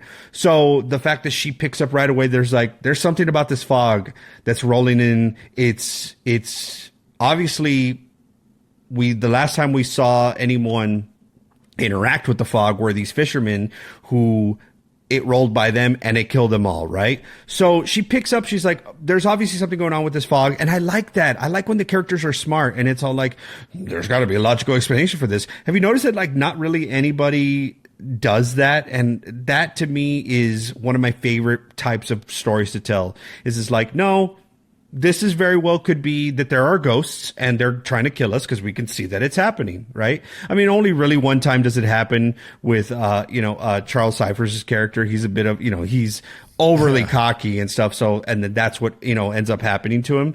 But what I do like is that, entity of the fog is kind of identified quickly by Stevie Wayne, and then she becomes like the heroine, essentially, of trying to save the people that can hear her. She's like the town crier, like she's like the warning symbol and the warning like speaker, basically. The tornado's coming, and she's on the radio. Oh, it absolutely breaks my heart. Obviously, I'm a dad, right? She's trying to save her son, who's at home with Mrs. Colbritz, who is looking after him, and it's so sweet because like Andy is like, you know, he's not thinking that any sort of like fog is going to do anything to him. So he's curious and stuff, and he wants to go out, but like Stevie has told him, she's like, stay inside, don't go outside. And then at one point she's screaming. Oh, it's so heartbreaking because she's screaming into the microphone, screaming into the airwaves. And they obviously cut back to Mrs. Colbritz and Andy, and they can't hear her. They're not listening to her, right? But she's like screaming for anyone to help her and her son. And it's just so sad because it's like, you're thinking, there's no way that, because the fog is rolling towards her house where Andy is. And she's like, and you're like thinking, there's no way, right? They're not going to get Andy. They're just not. No. And then the fog gets there, and Mrs. Colbritz tells him, go into your room. I want you to be, go into your room, be safe. I'm going to check out what's going on, because we haven't even talked about how creepily these entities, these revenants, knock on the doors. I get anxiety when anyone knocks on any door in trying to get my attention. Just don't ever do that. Just send me a text that you're outside my door. I'll go out. But people who knock on doors, it's like, why am I in trouble? What did I do? Who hurt? The fact that they're knocking. Is that a millennial thing? I've seen this. We all look out the window. It's generational we all look trauma. out the window. We're like, who's at my door? Yeah. Why is that a thing? Because it's not normal anymore. It used to be normal that like I would go down the street to go to my neighbor's house to go, play with my friends. I would just go over there and knock on the door, because there were no ways to be like, hey, are you home, or texting or anything like that. You would just go knock on the door. Like it was just normalized. But now it's like, why on earth would you even call me?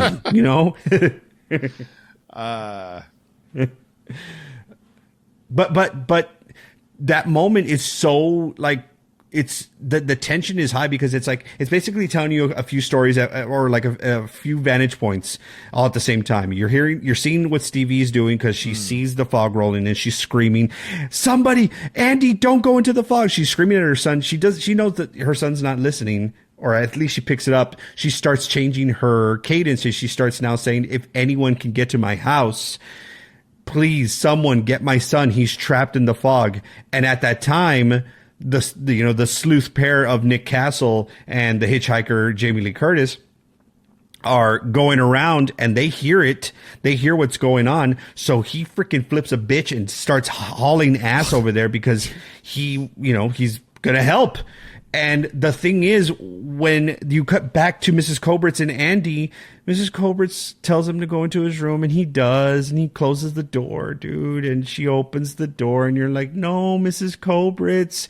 She gets got by the revenants, by the ghosts, and I just like, I hate that, man. She like saved him in a way, like she was the buffer.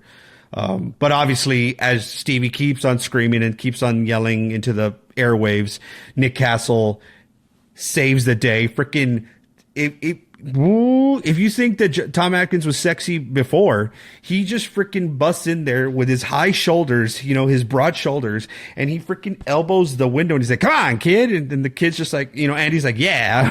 He just gets him out of there. And then it's like, okay, great, they're safe. No, Jamie Lee Curtis is now in the driver's seat, and she's trying to get out of there, and the freaking clutch is sticking. He said that earlier in the movie, that the clutch was going to stick, so it has already been established. And here come the ghosts, and they're about to get him. And it's like, it kind of reminds you of like Bill Paxton trying to like, get out of there in Twister. And eventually, obviously, they get out of there. It's a great scene.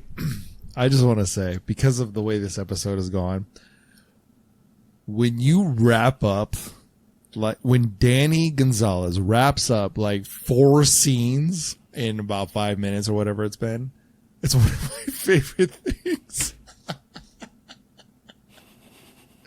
Yeah, in a good way, I hope. In a great way. I love that you run through so much. Okay, so rewind real quick. We hear the death of Dan basically through the radio. That's the one thing that is technically the fourth kill. So again, this is the first time I'm really following the story of like, so 6 kills from the sign that we saw in the radio station, which was the cool scene, by the way. It was kind of the cool, like, first, like, real supernatural interaction that we had. So she sees the 6 must die. If you're counting, we've had 3 of the shipmen, fishermen, whatever they are. Now we've heard Dan die, which I was like, damn, Sheriff Brackett, it's so bizarre to see you in a different character, but all right, you're gone. So, dude, I feel the same way. I'm like, no, that's Brackett. You can't fuck with Brackett. Like, why was Annie the same, but Brackett's just like totally aloof and in love the entire time? But so he's fallen. So we've had 4 kills so far. So now all of a sudden I'm in my head. I'm like, oh wait, now I'm counting. So we know the kill count. We know that 6 have to die, right? So then the babysitter dies. What's her name? Mrs. Cobritz. So that's 5. So okay, we know of no connection so far for what they're going after. We just know that 6 must die. So in my head, I'm like, there's 5. We're at 5 already. So who's it going to be? And at this exact same moment, we've got 2 people that are going that are going after, that the fog is going after, basically. And that's Tom Atkins' character of Nick Castle, who he gets a tap at the door and then nobody's there. And then also it's the radio show. Stevie gets is having interactions so far, basically. So those 2. So I was like, okay, well, who's it going to be? But also, they're still going after the kid. Like, there's 3 people in the mix of like, oh, well, who are they going to go after? You know what I mean? And then it starts to wind up and everybody starts collecting together. So Nick Castle saves the kid with Elizabeth, the hitchhiker, Jamie Lee Curtis, and they head over to the church. Everyone basically winds up in the church. And it's funny because you were giving the kid so much accolade and comparing him to yourself, and then I have to take it away from you because there's a scene where everyone's in the church and they all kind of figure out what's going on. And when I say everyone, I'm like, Annie's in there.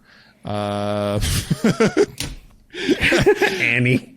Basically, Sandy, every main character that we have seen, basically, that is still alive, is now in the church, except for Stevie. So Stevie's still on the radio. Stevie is now being attacked by the fog as well.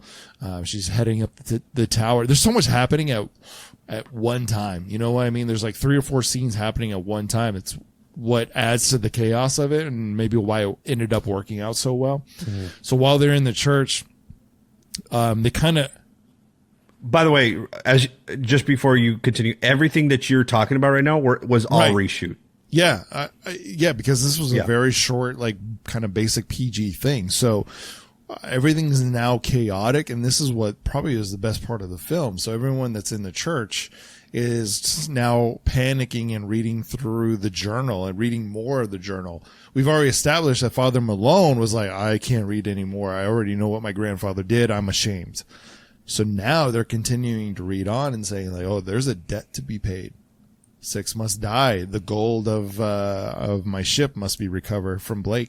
So all this is happening, and this was all to basically get to 1 point, or 2 points actually, and that's that Father Malone is taking this very seriously. And so they go digging into the church and find this huge cross made of gold.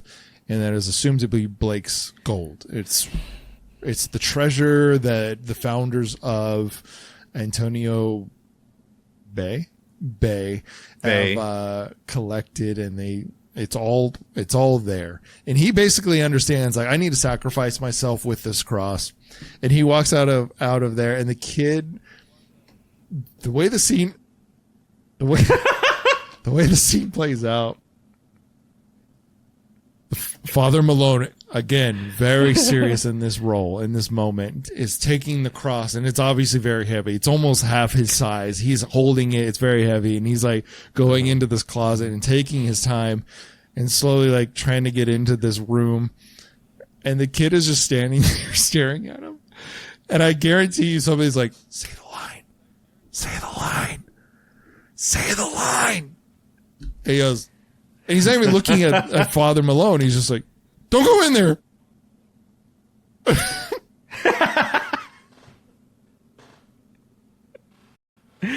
I remember that moment, dude. Yeah, it was just, don't go in there. But the thing is like, it doesn't match because,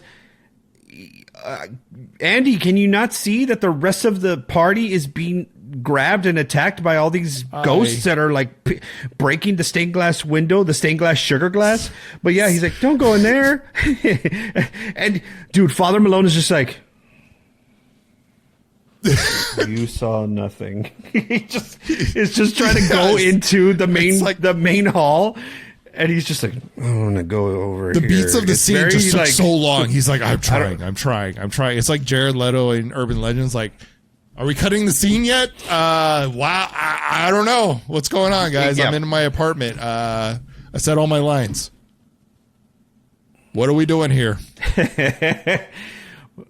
But it eventually, gets us to what needed to happen anyway. They're like, we're not going to have Andy being attacked by the monsters because we don't want that to happen. We don't want him to be going through that. But we also can't ignore that he's right there. But yeah, he was probably like, don't go in there. But also, I just met you, I think, priest. So like, do whatever you want at this point. But Father Malone goes in, and as he walks into the church, he sees all in a very nice, spaced out formation, Blake and his crew, what we assume is Blake and his crew. And, very much just barely lit, obviously coming in on the fog. And I also have to say is like, there's like a bit of like a time displacement sort of thing, because you have revenants that are over there in the radio station and they're attacking Stevie. You also have these that are here. You also have fog that's just been like going throughout the entire city or town, right? So it's like, how many lepers were there is all I'm going to say. So like, I don't know what that means. I don't know if that's like 10, but I'm just saying, I think there is a bit of, little bit of space jumping, time jumping situation going on here. All that to say, it's very presumptuous for Father Malone to come out and be like, hey, Blake. I'm like, are you sure? Blake could be over there. Blake could be at the radio station. He's like, I don't want to come to the church. I want to check out this radio station with all these steps that, which is a real radio station, or a real lighthouse, by the way. And holy shit, those steps.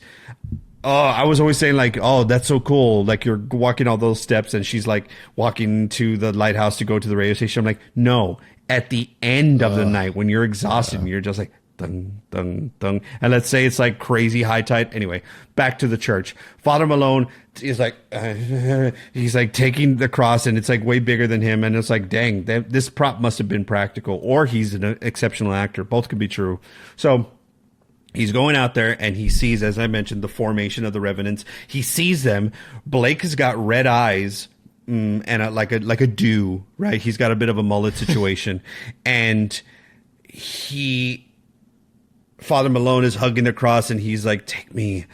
I am the sixth conspirator. But when Blake puts his hand on the solid gold cross, it's like something starts happening and everything like starts gyrating and like the cross starts getting like really bright, like kind of like Lopan's eyes sort of thing in Big Trouble. And it's it's like a thing. And then now the whole situation that's been happening in the break room, or where they keep the wine and stuff for the church. Nick Castle's like, hey, what the hell? Where's the priest? Comes out and he sees this whole Roman candle is being lit right in front of him. And it's like, dang, this is the most light we've ever had in the entire movie. It's like, right. He's lighting up and he basically pulls the father off. And what happens is, at least you're assuming in that moment, the gold has now been reunited with Blake. So that should, as you start to see the rest of the fog dissipating. By the way, Stevie Wayne is getting the absolute business handed to her. Thank you. Dude, okay, can I ask you something? Can I ask you, it didn't come out as clear as I thought for my, did one of the ghosts meet Hooker and just miss? Because it's like one of them, they hit her in the neck, and I'm like, did the hook did she get like sick? I mean, obviously she's alive, right? But she like, he makes contact, and I'm like, what happened here? How did you read that? I saw the same thing. There's a reaction to her getting like hooked in the neck, but I think without the gore, without the blood being added to this film, we have no idea what actually happened. And actually, there was a point I was going to make actually earlier in the film when we see the crew getting the business, basically. I mean, that was a reshoot, right? So we actually see them getting stabbed and all that. There's no blood, there's no gore, but we hear this like weird thud, and it reminded me of Friday the 13th, Part 3, when the biker gang is getting it, and you just hear like Jason just hacking, but you don't see anything. But that's what it reminds me of. Dunk, dunk, he's just dunk, dunk. Yeah, dude, and he's just kind of going at it, and like, okay, dude, he's dead.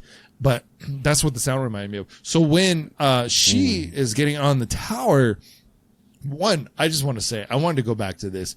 This is the scene that scares me the most. Is she's made her way all the way up to the actual outside top of the tower. She's climbed out of the studio because the fog has climbed up. This is the scariest part of the movie to me. Is that the fog has climbed up.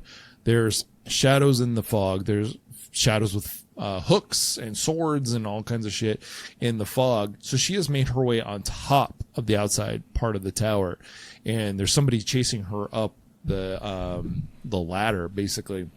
So she's climbed to where the last point that she can possibly go, the tallest part of the tower outside. And we're watching the fog climb up the ladder.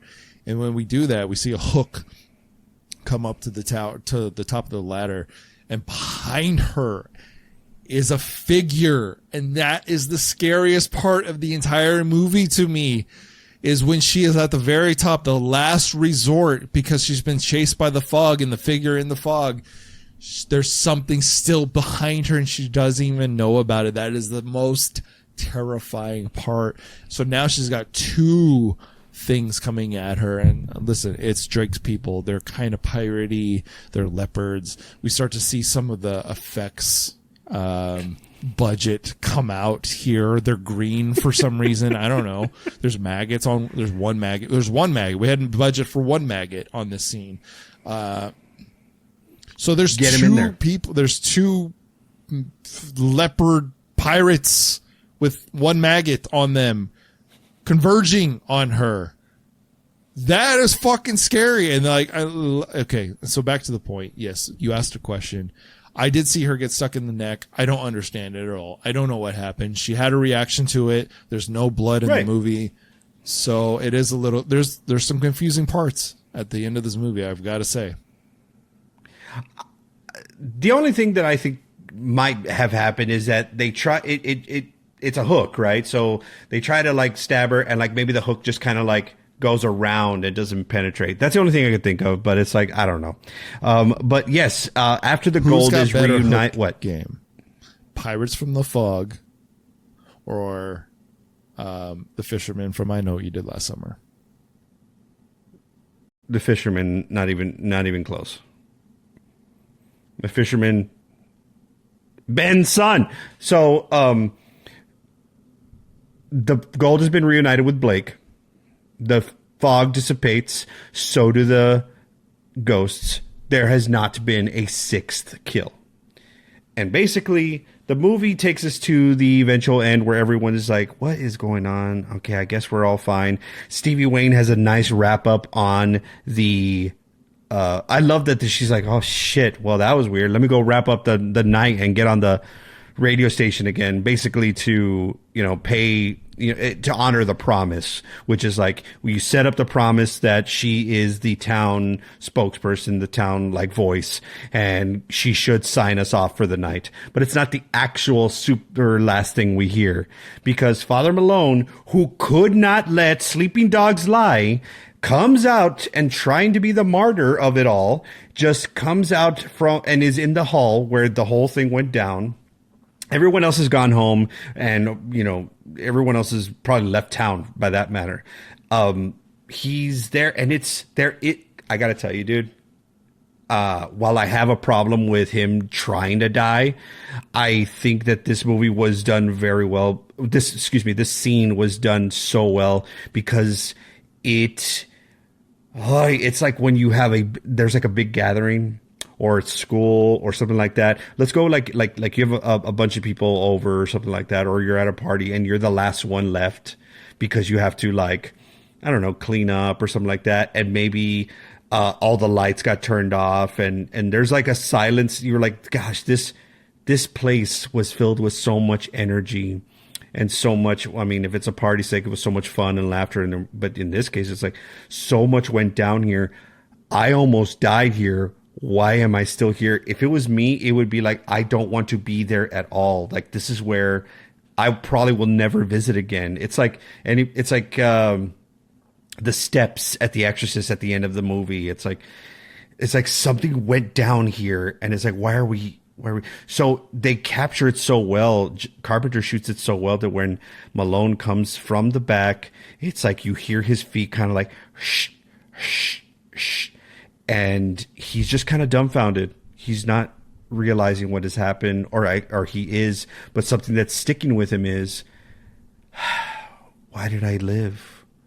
Why didn't you kill me, Blake? Why not 6?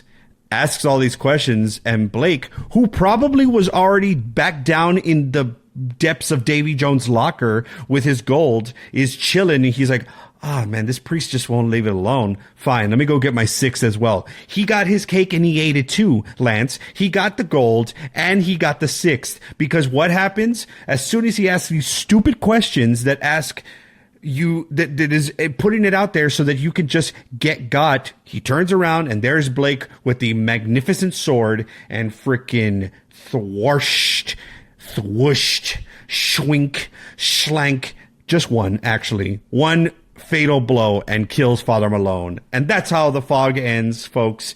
The ghosts get their 6. I swear I heard something. Great. See?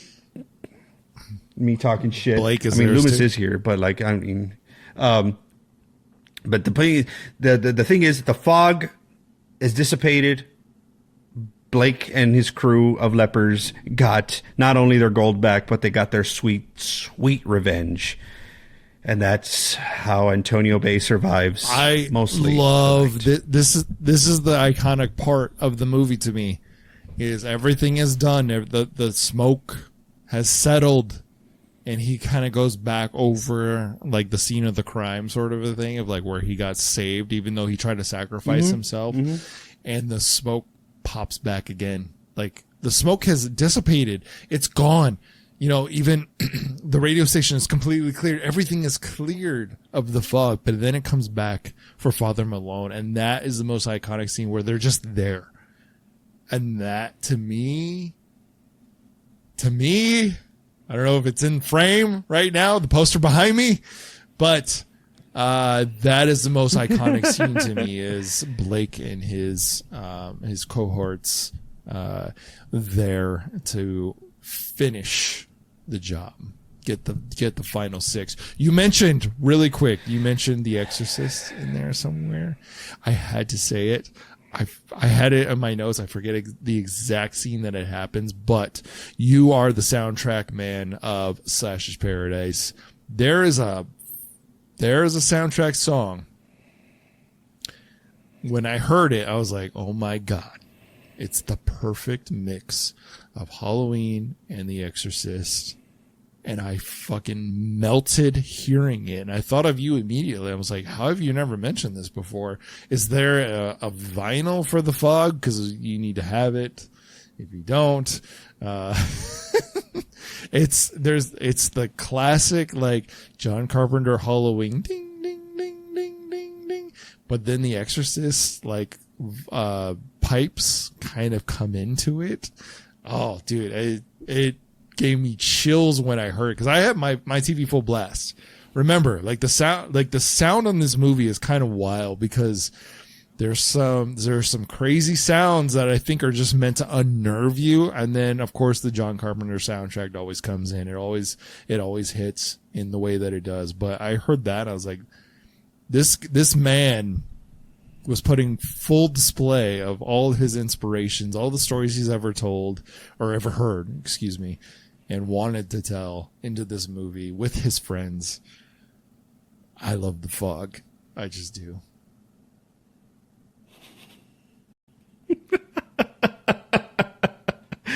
Oh, it's fantastic. I do believe if it is a song that I can revisit, it is in this wonderful thing that is being displayed behind me. Folks, slashers, if you are listening, I am referencing what is behind me here in Phelps Garage is the artwork of the official soundtrack of The Fog, which I do own.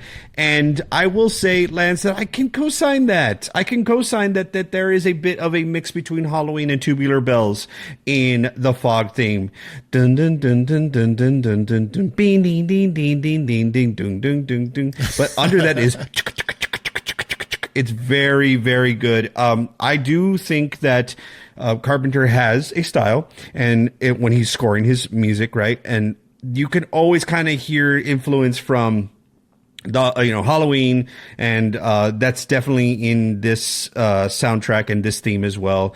But all of his themes for all of his like official theme songs for the movies, they're so like I think unique, right? Like in Escape from New York is dun dun dun dun dun dun, dun, dun, right? And then like of course the Pork Chop Express, so he's got his own style. But this one, yes, I do believe that there is a nice little, Tubular Bells Halloween theme had a baby, and that is the Fog theme. But yes, I do own it, and maybe we'll be spinning that record very soon here at Phelps Garage. There's a whole Fog thing happening right now in Slasher's Paradise, and it makes me really, really happy. I feel like we could almost do a part 2, but I think we've covered most of the movie. I don't know if there's any stone unturned, but I would just love to revisit. Fuck it. I don't care. It's The Fog. It's John Carpenter. It's Slasher's Paradise. It is The Fog. That is right. I mean, obviously, the thing that we can, the thing I do really want to touch on really quick is the beginning with the old man, the fisherman, your presumed fisherman in the beginning, telling the story. And the reason I want to talk about that is just because of it's so much what Carpenter himself has used as descriptors of how to tell horror stories, how to tell scary stories, is the man around the campfire telling the story. And the story he's telling right now is the story of outside of here, out there. And to me, I do think that I'm happy that I can be scared by both sides of the story. There are two sides of the scary story, prism, so to speak, right? There's the story of the evil, the scariness is away from us. It's over there. It's in the dark that you cannot see. And in this case, it's the vast ocean, right?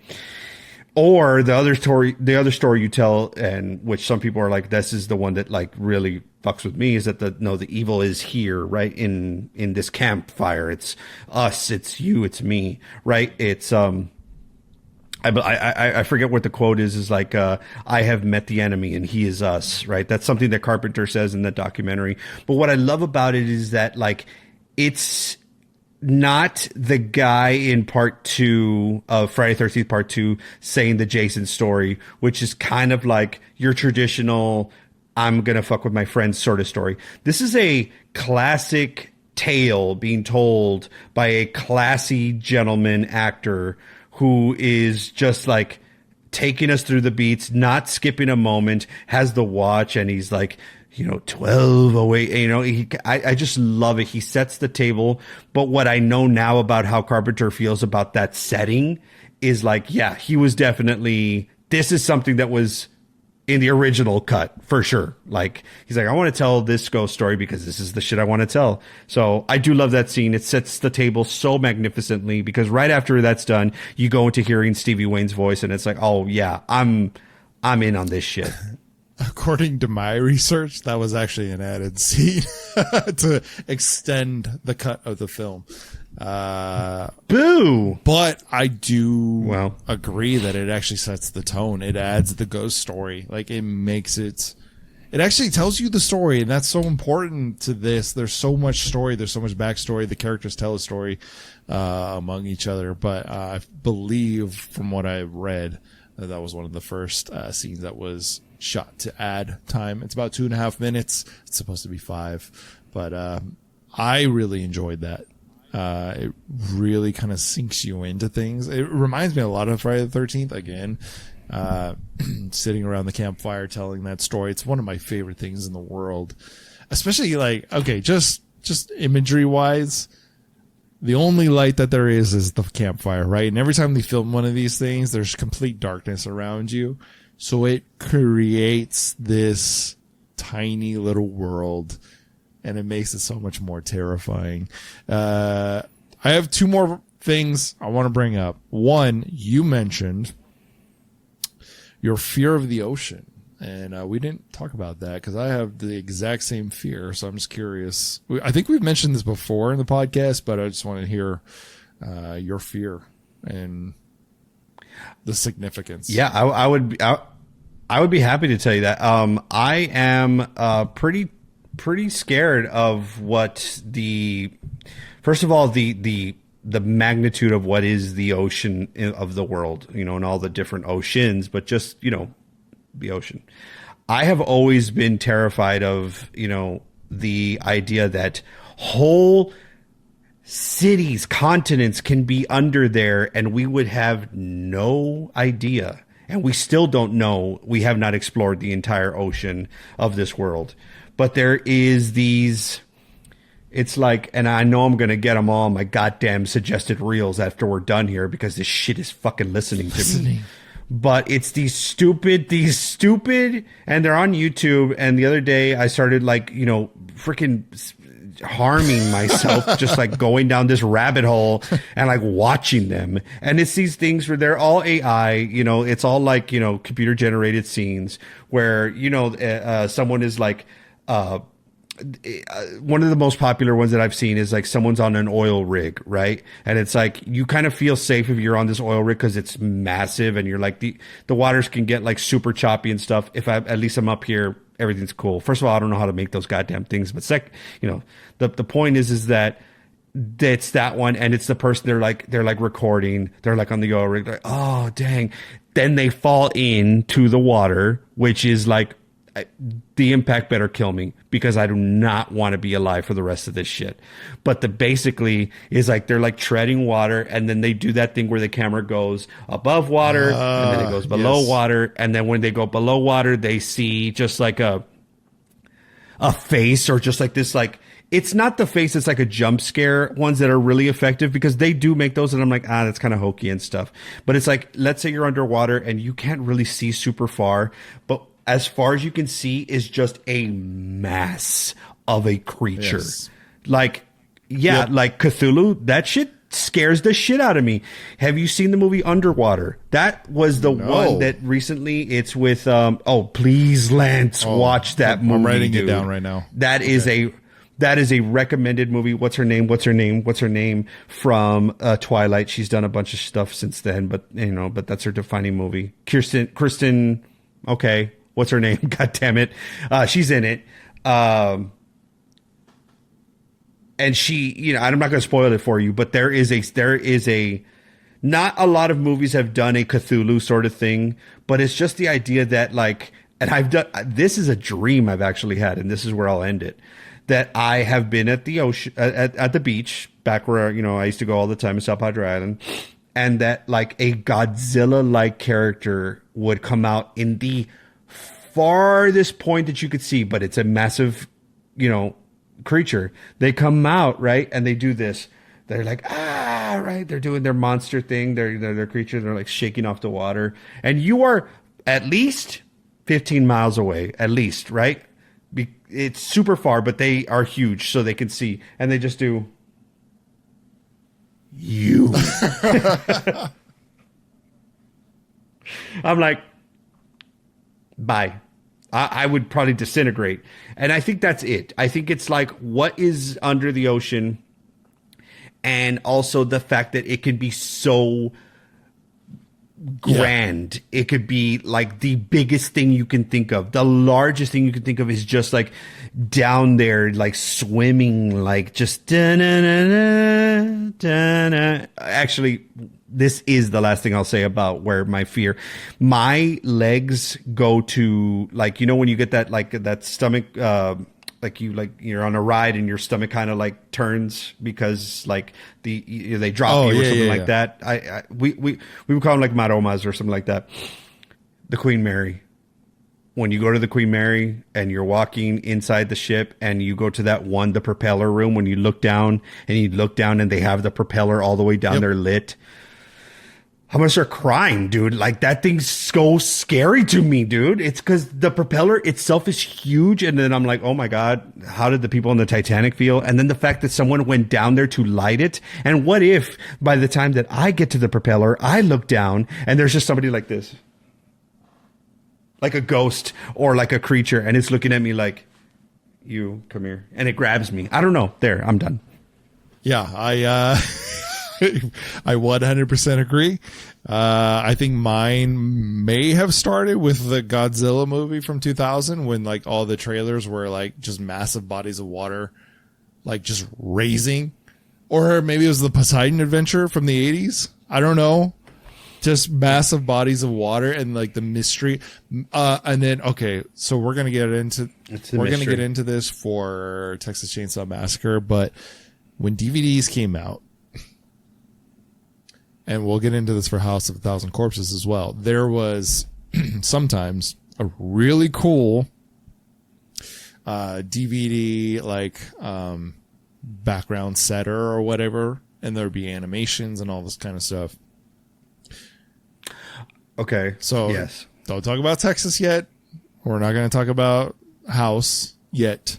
We are going to get there. Are you talking about the DVD menu? Yes, the menu. Yeah. So there could be a video playing. There could be whatever. There'd be animations.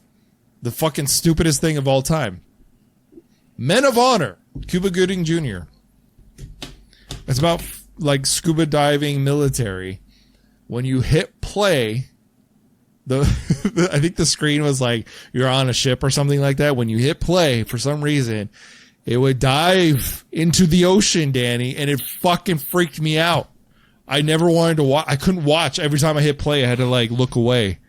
And I was like, I can't watch the movie until it starts because the DVD menu has fucked with me so much that going into the water, a perfect storm. Nah, no thanks. I don't want to watch that. The fucking the waves. Oh my gosh, when dude. The lightning hits. The perfect storm. When the lightning hits the waves, Danny, fuck that. There could be anything under there. I don't know. Godzilla's under there. There's fucking massive creatures in the... I don't know. We haven't discovered our ocean. Cthulhu. No, Cthulhu's down there, chilling, just like Squid Lord, down there, just ruling the ocean. We don't know, and it's down there. I don't want any part of that. I don't know what I don't know what happened tonight, but there was something in the fog. So there's something in the ocean, so that's terrifying. Yeah, and the fog coming from the random ocean, right? It comes over the radar. One real quick thing, one last thing for me, at least. There was like a fan theory about the fact that Father Malone basically finds out that he is connected to the 6 conspirators against Blake. So was Blake coming after descendants? We only have one confirmation on that, so there was a fan theory about that. But my like derailment of that is basically all at the exact same time. Nick Castle and why do I keep forgetting her name? It's such like an iconic name. Stevie Wayne are being attacked. Stevie Wayne's son is being attacked all at the exact same time. So my kind of like I don't really go with the descendants sort of a thing, because 3 people could have been killed at the exact same time. But that is apparently a fan theory of like, oh, like Blake was going after the descendants of the original 6 conspirators or something like that. So as I was watching the movie, I kind of had that in mind. I was like, I don't know if that's necessarily a thing. I think 6 just had to die as like a sacrifice. But I don't know. How do you feel about it with that information? No, I'm not subscribing to the descendants thing. Yeah. No. If it was only the final act, then sure. But no, those 3 fishermen out of nowhere sort of thing. And the Mrs. Culbrits, like, no. I mean, maybe, but like it's kind of like one of those things is like, do you need that to be a thing? I don't need it to be a thing. No, I mean, maybe it makes it rewatchable. There's a few things that I did pick up on this time, like Nick Castle's story about the coin and his father. And then, what was his name? Andy. Andy finding the driftwood. Coin that turns into driftwood. So, that was a fun thing to rediscover, or find out a connection to. So, it's a good rewatch. Always. I love this movie. Danny, you got anything else for it? No, we probably should be talking about this on April 21st or whenever that magical date is. But like, there's something about watching this movie. If it's not cold, and if it's not like, I mean, aesthetically, it takes you somewhere. I would love for it to be like, ooh, I want to be there. Something takes me out of it. It's like the fog, wet, sticky, not sticky, but like, coastal. And then you walk outside and you're sweating. You walk outside and you're sweating at night. So like, the only thing I'll say is that I think this movie's a mood, and I love the mood. I probably will always, I mean, yes, definitely watch it more than once, but I will probably make sure that it is cold and dreary outside when I watch it next. Beautiful. I think that's the perfect time. Like I said, it's a California fall movie. Love it. For me. Perfect. You're right. It was April 30th to May 1st. That was the transition time. There you go. Midnight to 1 a.m. So, all right, Danny. Wow. What do we give this movie? How many gold coins, driftwood pieces, pirate swords do you give The Fog? Y'all, I'm about to grade it, but if you are just listening, Lance pulled out a freaking legit pirate sword that only an Assassin's Creed fan could have. Oh my sweet Jesus. That is amazing. I will give it, though, The Fog, I will give it a very healthy 3.5 pirate swords. Well, I will give it a very healthy. Say it. 4. Solid 4. I will give a solid 4 pirate swords. Okay. For The Fog. It's way up there for me, but like Danny said, it is a vibe. It is watching it at the perfect time, really settling into it. It's not the most scary thing, but it is a good vibe. It is a vibe for sure. And I like that vibe, especially like a late night radio vibe.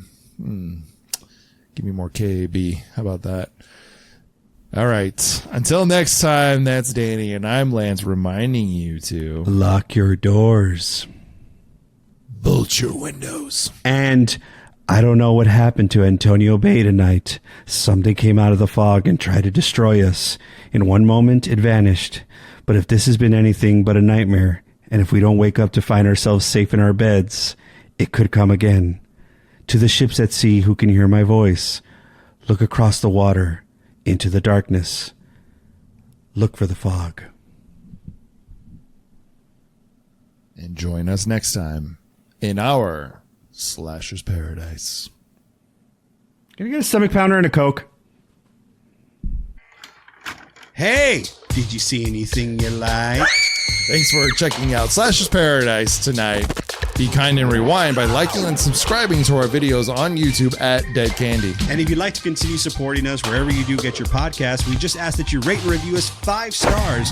And if you don't know what to write in the review section, put a horror movie recommendation you'd like for Lance and I to talk about. Also, please visit us on Instagram at Slashers Paradise. If you need even more Slashers Paradise, head over to slashersparadise.com where you can get drink recommendations, our favorite episodes, and more. Until next time, remember to Lock your doors. bolt your windows. And this is Slashers Paradise. Sorry, I had to work that in. I'm gonna drink on that one. Okay. Blended Canadian.